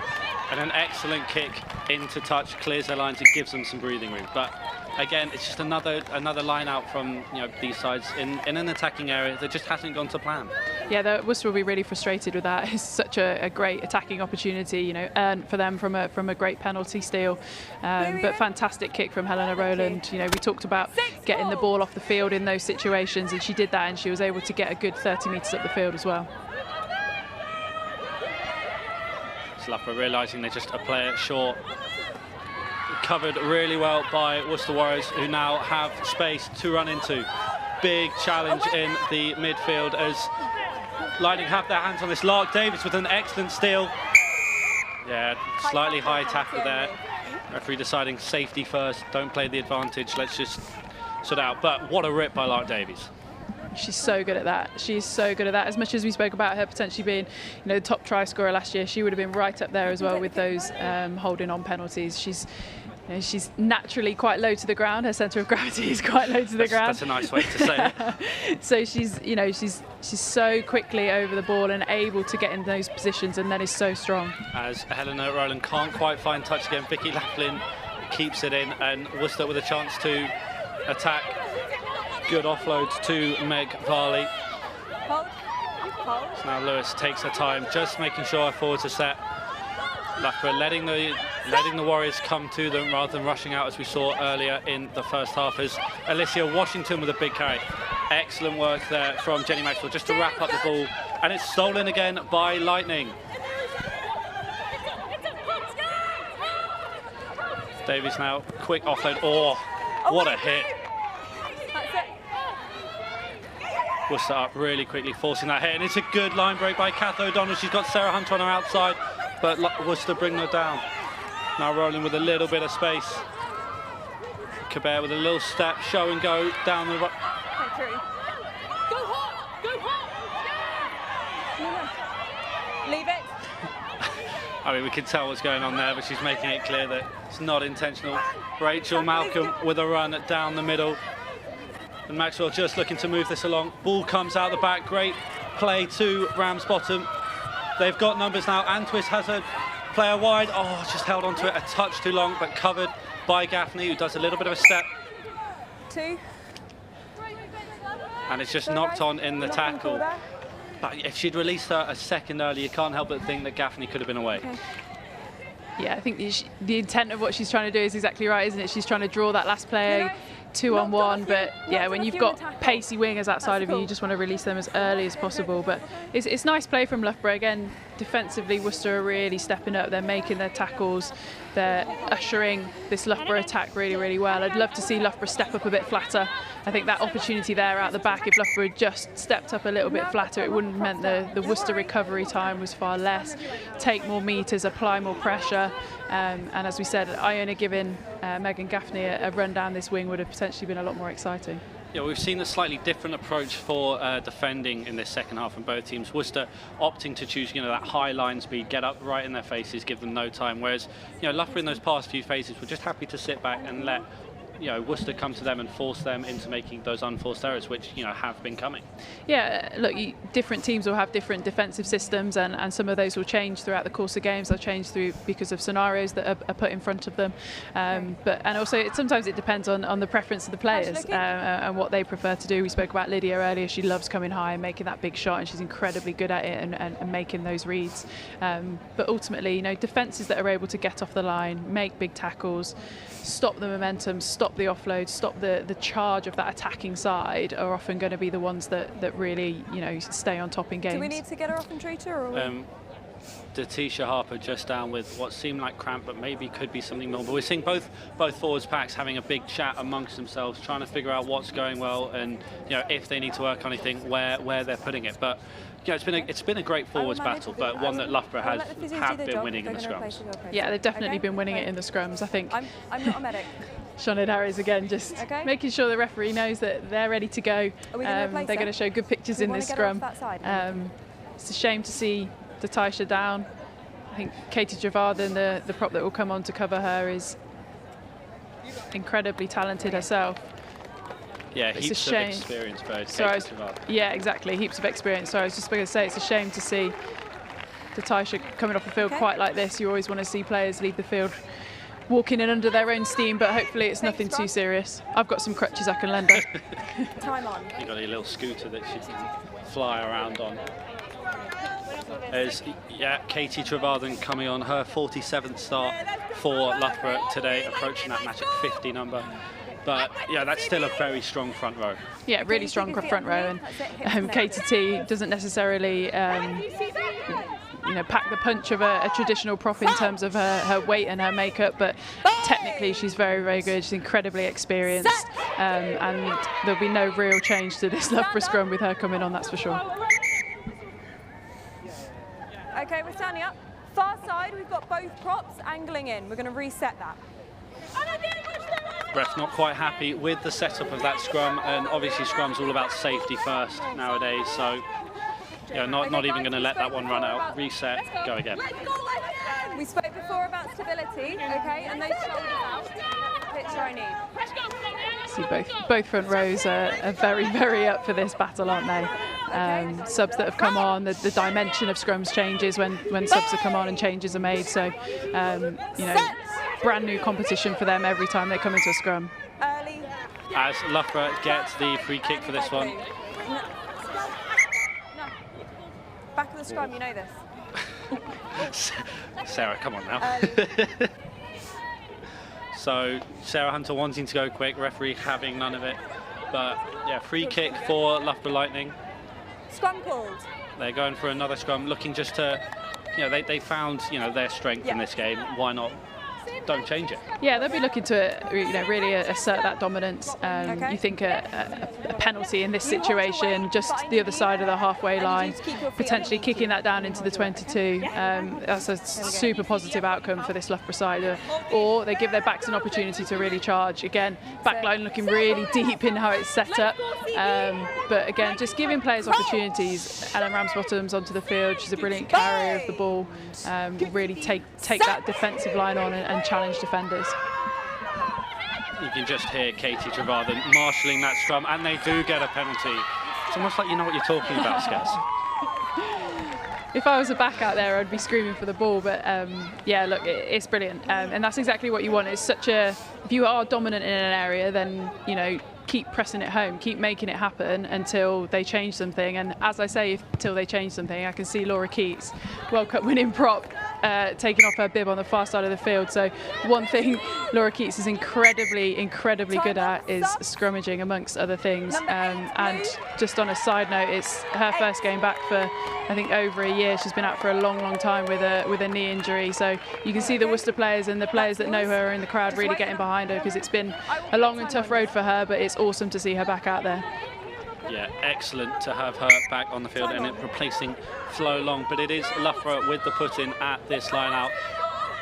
Lark Davis signing it up. It looks like Rachel Malcolm going up at the back. Quick ball off the top. And now those backs looking tasked with a quick offload. Just knocks on, and execution. The intent was there again, but that depth, it just doesn't give much time for getting up to the game line. Yeah, you can see Megan Gaffney having a chat with Georgina Tasker now. They just got to figure out their timing on those ones. Megan Gaffney's coming off her wing. She's looking for that kind of short shoulder ball around the corner. But it's just the quality of pass, it's the weight of the pass, it's all those sorts of things. Just a little bit of timing between those two. Obviously, Megan Gaffney only arrived this week, so everybody will be getting used to how she plays and where she likes the ball and all that sort of stuff. So there's naturally a few teething issues. It's the Worcester scrum. This one's a fairly solid one from both sides. The injection of Laura Keats working out well for Worcester. Harries with the offload. Now Worcester looking to make some meters as Karis Cox takes this one up. Another forward ball, and it is Keats who barrels into the defender. But it's Alicia Washington who's found a little bit of a gap. Helena Rowland goes for the tackle, can't quite make it, and it's a race to the line. Georgie Lingham tries to cover. Ref's just going to have a quick word with the assistant. Time off. Worcester think they've scored it. Time off. I think she scored it too. What a run by Alicia Washington. Because I'm looking at her, she's in touch. She's in touch. She's in touch. I have a grounding my side. I think he meant to say she's not in touch. Yeah, so that's good from the referees just to make sure they're on the same page, even though it didn't seem like they were. But the referee saw the grounding, sounded like she was in touch, but maybe not. But what a run by Alicia Washington, just finding that gap, breaking the tackle, getting around the wing. It's a brilliant pick, straight down the through the breakdown. You see it so often. Players are so determined to get into their guard or body guard positions or fold around the breakdown that space around the breakdown and in behind the breakdown is so often kind of left and deserted at times. So it's a brilliant pick by her. How she continued to keep running after that first challenge and striding down the wing. She's got a hell of a stride length on her. It's a brilliant finish. It certainly looked like a try from up here, but as I say, it's the farthest corner away from us, but a fantastic finish. Yeah, 3 players on her while she was getting over the line. Conversion attempt just hit short. Worcester Warriors take a 1-point lead over Loughborough Lightning with just under 20 minutes remaining. But look at this run. There's 3 of them there. Yeah, definitely grounded. Such an important part of the game now. Finally we've got points on the board. It's still a 1-point game, but it's so important now this next 20 minutes. Both sides really need to, people have got to step up, they've got to take a hold of it, they've got to control the territory, they've got to control the possession and ultimately put themselves in positions to win this game. And it looks like it'll just be those first up tackles that really make the difference for the 2 sides. As Worcester, a little bit of a dummy. No. Joe Brown just taking this one as Loughborough rush up. Oh, they found the space in behind. Vicky Laughlin on the run. Great covering tackle by Helena Rowland. Yamamoto looks back inside and Laura Keats just handing off Georgina Tasker. But what vision by Worcester Warriors to see that space out wide. As I need a clear release. unfortunately, Katie Trevarthen not quite releasing, but good vision by Worcester Warriors to see that space out wide. Oh, I love it. What a great kick. You see it so often. Sides, especially when you're defending so high up the field, sides drop right off. The backfield is really, really deep, and there's always that lovely little space in between. Wingers are, again, coming high and trying to shut off that space. So it's such a brilliant option and superbly executed by Worcester. Another superbly executed kick as this one comes in 5 Loughborough sub. 10 metres out. Ina Antwis coming off, making way for... Yeah, sub. Okay, we've got time off for the sub, don't worry. For Maya Mueller. Anita. Thanks, Gaz. Might need to go to Specsavers later. For the sub, I will put time on, don't worry. That is yours. Get them on you, and we set a meter, remember. Come in. So Worcester, with all the momentum at the moment, having just scored, they're straight back into the Lightning 22 with an attacking line out.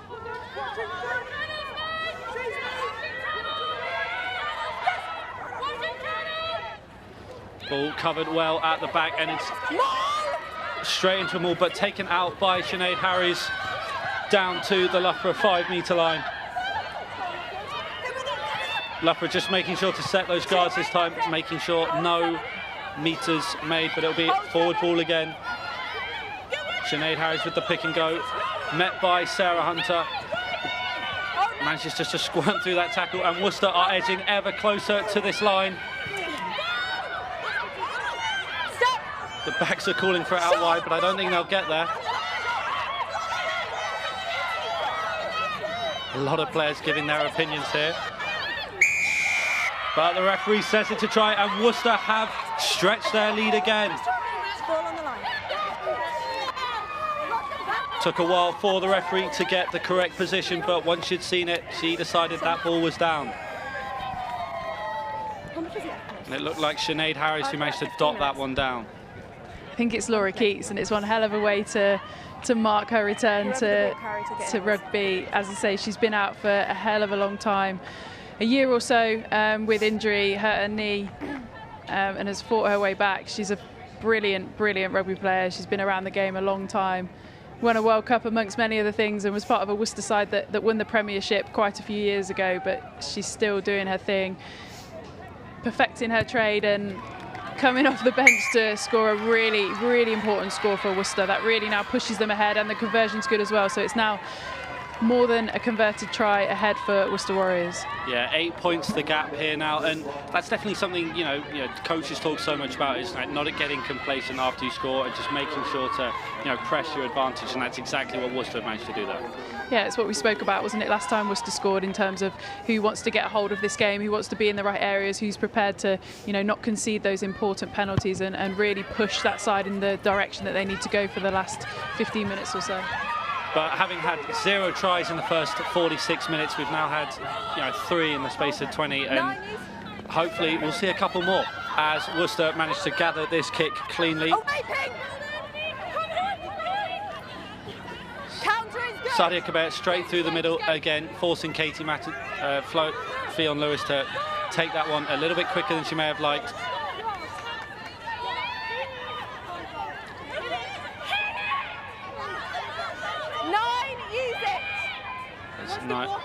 Lewis just been told to use it, but she has got 5 seconds. Puts a long kick downfield. Straight out though, but it's coming all the way back, and an uncharacteristic error there for Lewis's box kick. I was just about to say, it's really good control from the Worcester 9 Fionn Lewis, just making sure she was taking her time, everything was set, everything was ready. There's no need to rush now for this Worcester side, but unfortunately she was just outside the 22, so gifted Loughborough now a brilliant opportunity to try and strike back immediately. I would imagine we'd see another rolling maul from Loughborough, but they've got to recover the ball first off this line out. Ball comes in, just stolen and knocked to Loughborough, but it is a scrum advantage from that knock on. Sadia Kabir hitting the line at speed. Maxwell just switching the play, coming back to this near side. Lark Davis with a quick ball out to Rachel Malcolm. Can't quite get the offload away and into touch, but that'll come back to that scrum advantage. So Loughborough with a scrum just outside the 22. On the 15. Rachel Malcolm knew that. Tried to have a little dart down the short side. Brilliant cover by Lana Skeldon, those Scottish compatriots that they are. Okay, on the 15. Yeah, again, another great opportunity here for Loughborough, a really important one as well. We're nearly 11 minutes left on our clock anyway. A brilliant attacking opportunity. This is where you want to be. You want to be down in the heart of an opposition territory with really positive front foot scrum ball. We've had a bit of a reshuffle as Maya's come on. I think Rachel Malcolm's now at 8 and Sarah Hunter has jumped into the row, which I'm sure she's thrilled about, into the engine room. But yeah, still a really, really strong and powerful scrum. Yeah, Loughborough really emptying the bench to give this scrum, that real edge that they've had throughout this game, with another chance to take this into the Warriors 22. She's really far away. Set!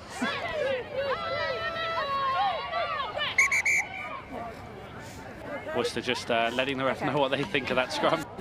I don't know if you...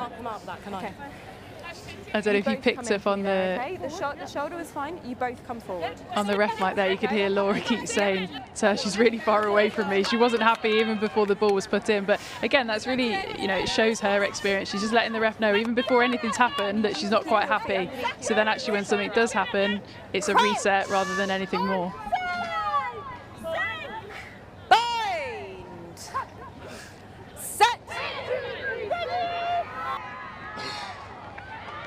Big contest from the two sides, and Worcester managed to come away with a penalty from this scrum. Worcester's first penalty of the game from a scrum, and they've managed to overhaul what was a Loughborough, a Loughborough dominant set piece. Yeah, it was. It's the Laura Keats effect, isn't it? We, spoke in the first half about the strength that this Worcester side had on the bench, and none more so than in their front row. An internationally stacked front row with bags of experience, bags of talent, bags of scrummaging nous. So it was always going to be, tough for this Loughborough side to maintain that scrum momentum all game when those changes were being made.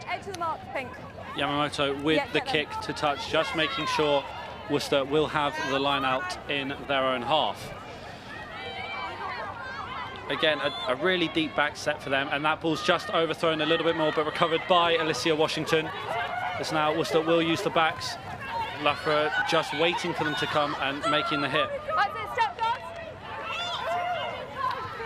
A bit of a swizzle, flat ball.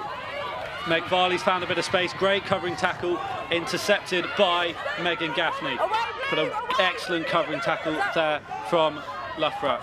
Referee saying ball's out. Off feet. And Worcester, rightly so, going for the ball, but unfortunately just off her feet, so Loughborough penalty. A little bit of a let-off, but great covering tackle just to knock that ball out and force her to throw the pass a little bit earlier than she would have wanted. Yeah, definitely. I'd like to see that again. If the ball's out, I don't know if you can be off your feet, can you? But that might just be my understanding. Okay. I'm not sure. I'm not getting involved with the intricacies of refereeing, that's for sure. But yeah, look, again, Worcester shown real good promise in terms of how they want to play and their intent and attacking onto the ball. Loughborough holding strong on that occasion and being able to turn it over. And Loughborough go to the back. Sarah Hunter cleanly takes this one as... Oh, what a run! Maya Mueller into the Warriors 22, breaks a tackle and she's away. Jenny Maxwell, oh, cynical. Alicia Washington just making sure that quick ball comes. I mean, she knows what she's done, but it has slowed Loughborough down and given Worcester time to reset. She had a brilliantly timed one, didn't she, in the first half? You can see it every time there's a momentum burst, every time there's a line break there. Brilliant one by Maya. Alicia Washington is just sniffing around that breakdown, and as soon as Jenny Maxwell picks up the ball, she's on her straight away, and as soon as she picks up the ball, she's entitled to, but she's got to make sure that she makes the tackle rather than attempting to slap the ball, and that's probably the difference between the two that we've just seen. Yeah, Jenny Maxwell just a little bit too quick for her to wrap her up, as now Loughborough with another attacking line out right on the Worcester 5-metre line. Not covered cleanly, but recovered by Katie Trevarden. Big tackle from the Worcester defence. Now the Jess Weaver filling in at 9 takes that one. And it looks like Jenny Maxwell's floated all the way over to the left wing just in case that kick is on. Lark Davis though going straight through the gap. And Kath O'Donnell now take it. Oh, big hit, great tackle. Now Maya Mueller looking to get closer to that line. But the Warriors armour holding fast. Quick offload from Sarah Hunter. Helena Rowland just thinking better of throwing that pass. Safety first from Loughborough. Away.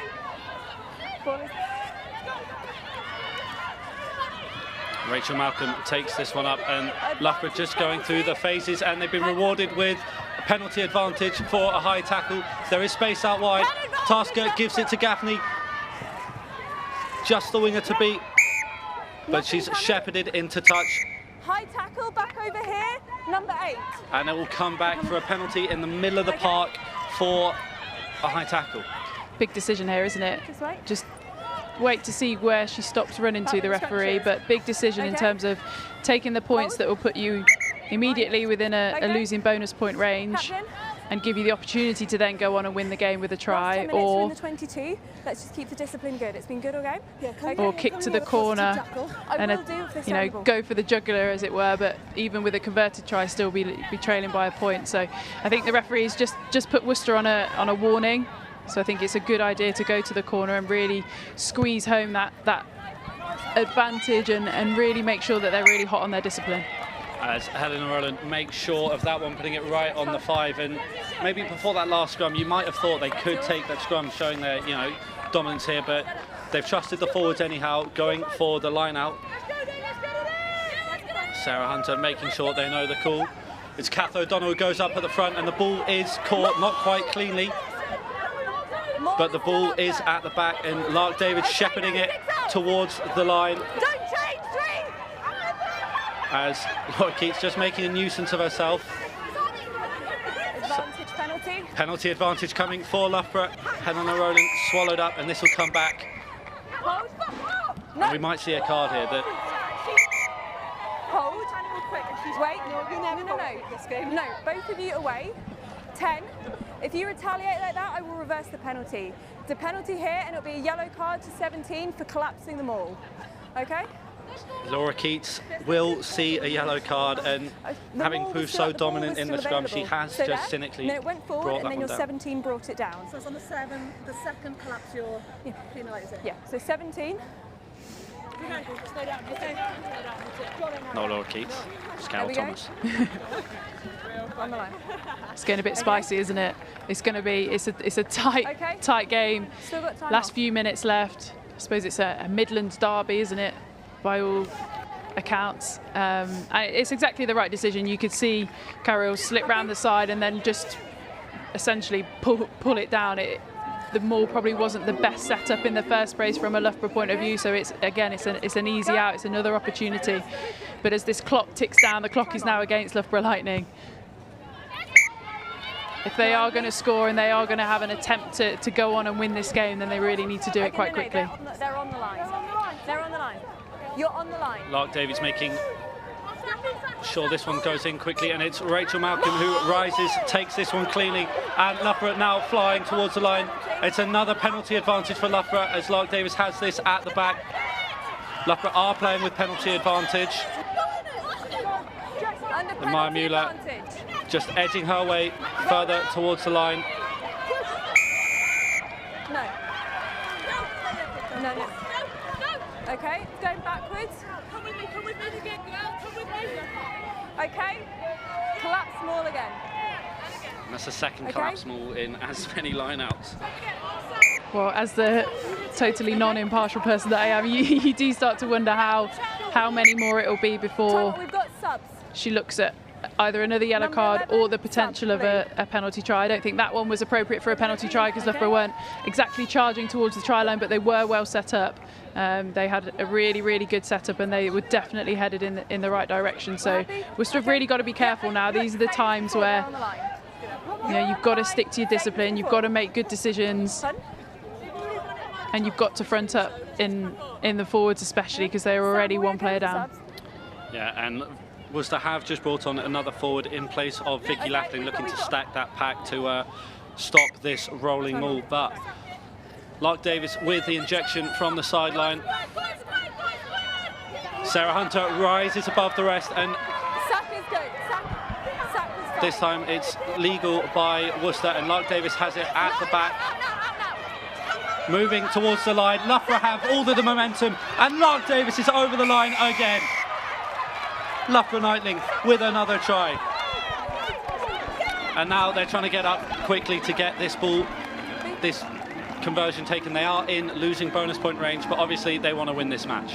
Yeah, of course they want to win this match. It'll be really interesting to know what the referee's got on her clock compared to what we've got on our clock. I think Helen has just asked her, and my assumption is that because she's putting the ball on the tee and taking the conversion rather than taking a drop goal, there's potentially a little bit more than the 30 seconds that is showing on ours, but really important kick nonetheless, puts you in penalty range.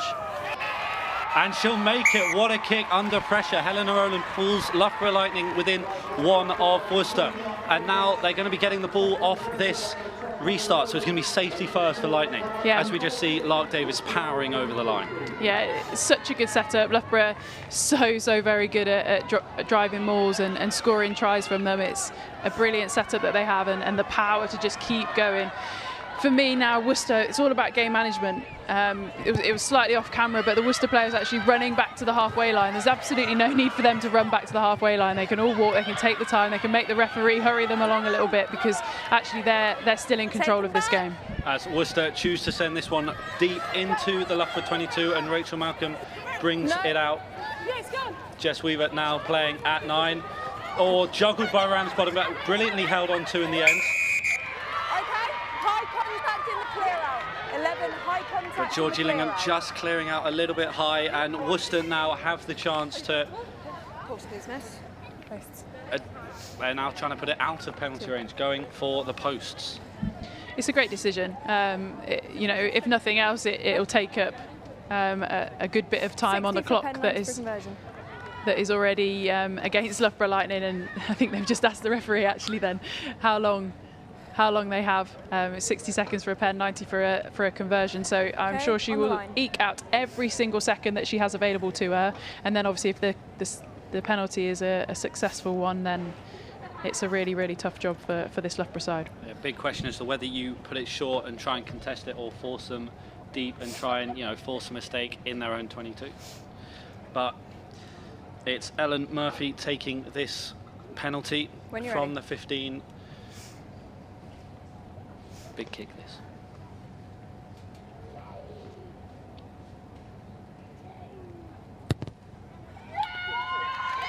And she's made it. Worcester Warriors stretch their lead to 4, 18-14, and Lightning now with their backs against the wall if they want to win this game. Yeah, it's a great kick, brilliant kick. Come onto the field as a replacement. It's first strike of the ball. It's a fantastic, fantastic kick. It's now Helena Rowland making sure that everyone's on the same page about what's happening, sending Megan Gaffney right to the wing. And this one will go short, contestable kick. Advantage. Lightning come away with it. First knock on, second knock on, pink scrum. And it will be a Loughborough scrum. There is time for it, despite what our clock says. The referee has something different. Great kick by Helena Rowland, just making it contestable, and Lightning having a chance to come back and win this game. Yeah, she's so good at those. She's got a great sevens pedigree behind her, where that is so important in the game of sevens to get those restarts high and give people the opportunity to get under them. And important to note that Worcester actually took a back off to have a full scrum, so Loughborough Lightning with an advantage should they choose to go wide. We keep going down, we need to come up. But they've got to win the scrum first. They've got to win the scrum first, and they've also got to have identified that and then potentially see where that opportunity now may be. Obviously, as looking at it here on the wide pan, there's definitely space on the edge, but that would disappear really, really quickly. But Loughborough doing their best to hold on to this scrum. Worcester flying forward, and they will get the penalty. Worcester Warriors turning over a game full of Loughborough dominance as... Yeah. Referee says time is off, and that will be the ball game. Worcester Warriors win this game. Huge result for Worcester Warriors. You can see how happy they are, how much it means to them. A brilliant second half. I think massive dibs and pats on the backs to the substitutions that came on for Worcester. When you look at the team sheets, you look down the list of 16 to 23 on the Worcester side, and it looked really strong, packed full of internationals and experience. And whether players are coming back from injury or not, it's the experience and rugby intelligence is there nonetheless. So yeah, fantastic result for them. It's a tough one for Loughborough. We'll keep building, we'll keep pushing on.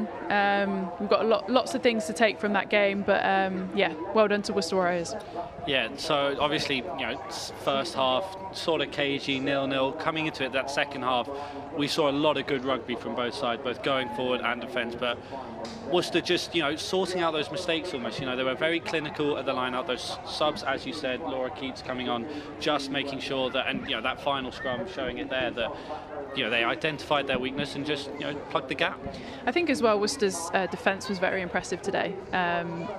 You could argue perhaps that Loughborough perhaps didn't fire in attack, and they didn't have perhaps the strength of attack to defend against, but you have to defend what's in front of you, and they made their tackles, they fronted up, they made good decisions, and ultimately they stopped Loughborough scoring for large parts of that game. And when you look at things like that, then fair play to them, they deserve their victory. It was cagey, and it was certainly not a thriller at half time, was it? But we got some action in the second half, and I think for both sides, I think the way they want to play and their intent that they have, they're a couple of passes away, they're a couple of collisions away from stringing together that lovely running rugby that perhaps we wanted to see today. But I think the intent of both sides and how they're being led and how they're the things that are being delivered to them is a really positive thing. Yeah, I know we spoke about it at half-time that maybe, Worcester were looking to go wide all the time and not quite using their forwards, but, they totally changed that around. They identified, as you said, the gaps in sort of the guards, bodyguards, and Alicia Washington was an absolutely marvellous solo effort. Yeah, unbelievable try that was. I think that will, if it's not try of the week, it will certainly be up there when Allianz do the rounds on social media later this week. But yeah, fantastic solo effort. And games like this, like tight games like this, come down to moments like that. And we spoke about balance, and it's not all about trying to score the tries on the edge with the wingers running really fast. It's about moments like that. It's about seeing that one opportunity that you might have to change a game, and she did that. And if you had to pick a player of the game, obviously really tight from both sides. Could you do it, or is it it's obviously a massive team effort from Worcester to pull out this dub? I think I know I keep banging on about it, and she is a good friend of mine, but I think Laura Keats made an enormous impact off the bench in terms of scrum time. But I think for a player of the match, you've probably got to go to Alicia Washington. I think that try in itself probably speaks volumes, but just her work around the park, her contacts, her constant collisions, her constant positivity around everything that she was doing, and her intent to continue to go forward for that Worcester team was awesome. The fact that we're continually talking about Laura Keats, and she was maybe on the pitch for 20-15 minutes, and the impact that she brought on just shows how important having strength in depth is. And both sides loaded with talent, but Jo Yap just making the right calls at the right time. Yeah, she really did. I think literally that substitution was made after Loughborough just won another scrum penalty, wasn't it? She knew the quality she had on the bench. Obviously, as we said, Laura was returning from an injury, so she might have been capped on minutes, so she might have only been allowed that 20 minutes that she had. But it makes a huge difference. Like, rugby is changing and evolving, but if you don't have a scrum that works and functions and is able to win you ball and hold strong on opposition's ball, you're really going to struggle. Carriel and Laura were able to come off the bench, and Lana Skeldon obviously, and were able to really firm up that Worcester scrum. Yeah, well, that's it from us in commentary. Emily Scarratt, thank you so much for joining us. It's been a hell of a rugby game, and we wish you all the best in your recovery. Thank you very much. Cheers. It's full time here at Loughborough University. It was 14-18 to Worcester Warriors. Big well done to both the teams. They both played amazingly well. It was so close. Let's have a look at the other games that are playing this afternoon.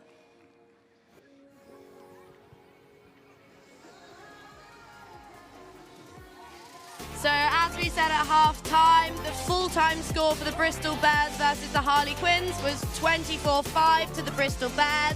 The Loughborough Lightning Worcester Warriors score was 18-14 to Worcester Warriors. And the Durham Sharks and Sale Sharks match has just started, I believe, in 5 minutes. Let's have a look at how that affects the league tables.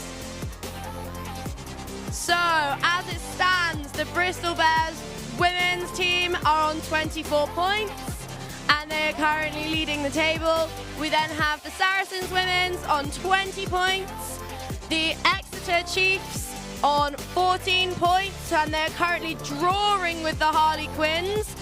And then we have the Gloucestershire Hartbury women's team on 12 points, the Wasps and Worcester Warriors on 11, Loughborough Lightning with 6, and the Sale Sharks with 1, and the Durham Sharks with 0. Sam is back now from commentary. Yeah, I'm back, and obviously we just saw the league table there, and Bristol doing a wonderful job of shoring up their spot at the top of the table. But excellent to see Worcester moving up there, challenging Wasps. Wasps obviously with a game in hand, but that top four is looking totally different to what we've seen over the past few years. Normally, we see Loughborough, Saracens, Harlequins and Wasps, but this time all different, and it's all to play for this year, and I think that's really good for the league. So obviously we had a much more eventful second half. Let's look at some of the best bits throughout the second half. So, yeah, obviously, big difference in the second half. We actually got points on the board, which is great to see, but Worcester's scrum, obviously we see that it didn't quite start off the way they wanted, but as Skaz and I were saying in commentary, that change by Jo Yap bringing Laura Keats on totally changed the way that they ran their scrums. Loughborough showing, at times a little bit of magic, trying to work it round the wing. But in the end, it's a little bit of ill discipline and a little bit of handling errors that just meant that they couldn't quite, get over the line. But, it was a great game of rugby. At the end of the day, this is the first time that Worcester have beaten Loughborough since both sides entering the Tyrrell/Allianz Premier 15s, and it's a huge feather in Worcester's cap to take away from this. Would you say that it was as close as you expected it to be for this being the 7th and 8th kind of teams against each other. Yeah, I mean, both sides, Worcester recruited really well at the start of the season, brought in a lot of big names, and, Loughborough did lose a couple of key players, but they also, Charlie Jacobi came in, and a couple of others, and then, Megan Gaffney, and, they've got good sides, but as we were saying, the Scotland players for Lightning, who made up sort of 4 of the 8 changes, have only just got back into camp this week, so they were always going to have a little bit of teething issues. But Worcester have had a lot of time as this squad, and they played really, really well and deserve all the credit they're going to get for drawing out a big win here at Loughborough University. As we're seeing here on the screen, this was just another example of it was quick Worcester defence, which really put the pressure on Loughborough, and it just meant that they couldn't play with the freedom that they normally enjoy. Kath O'Donnell there making a fabulous break, but Loughborough couldn't rely on line breaks from individuals. They didn't often have the support, as we see Alicia Washington's superb effort. The fact that she stays on her feet there and then has sort of 3 players hanging off her as she crosses the line is phenomenal. And as Skaz said, they so far try of the week. I mean, we've not seen the Bristol Bears game, but good luck topping that. And some excellent kicking in pressure situations from both Helena Rowland and both Minori Yamamoto. And then obviously towards the end of the game, Loughborough managed to get their try, managed to convert the penalty. We were 1 point, Loughborough were 1 point off actually getting, close to winning. And then it just seemed to fall apart right at the end and gave Worcester the penalty.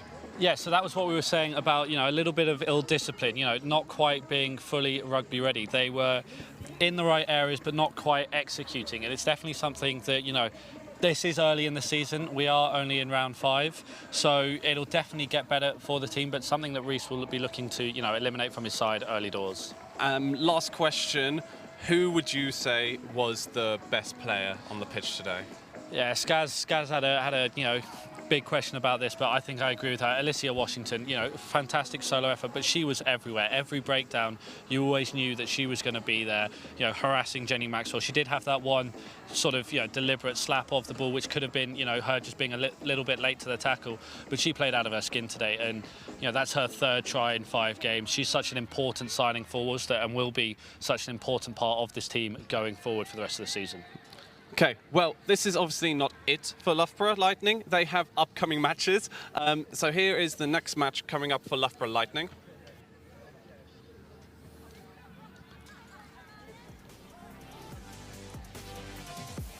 So, in round 6, we have the Bristol Bears women versus the Wasps, Gloucester Harpreet versus Scarratt, Sale Sharks versus Harlequins, DMP versus Worcester, and Exeter Chiefs versus Loughborough at 3. Yeah, some great fixtures there. Obviously, Bristol against Wasps will be, electric, and Gloucester v Saracens is always good. But, Worcester have a game at DMP Durham Sharks, and, that will be one for them just to sort of, make sure they come away with the 5 points. It's always important, winning games, but DMP historically have been sort of the weaker side in the league, and then Loughborough, away at Exeter. Exeter have been high flying since about halfway through last season. They went on a run of 8 games unbeaten, and now they've got one more game and they're in the top 4. So that's going to be an exciting game next week. And let's see what else we have running up on LSUTV.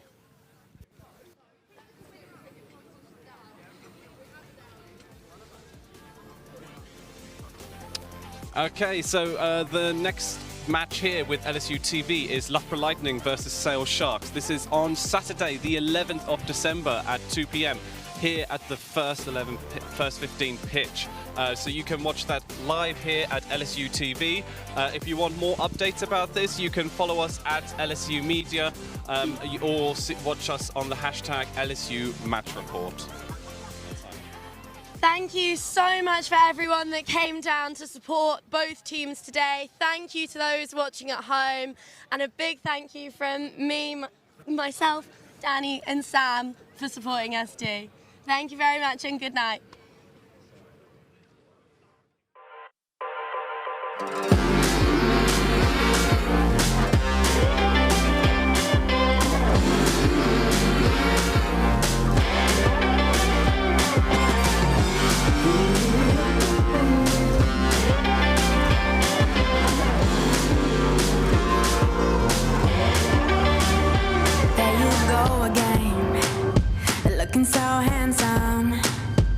Oh, you have your way, and it's making me weaken.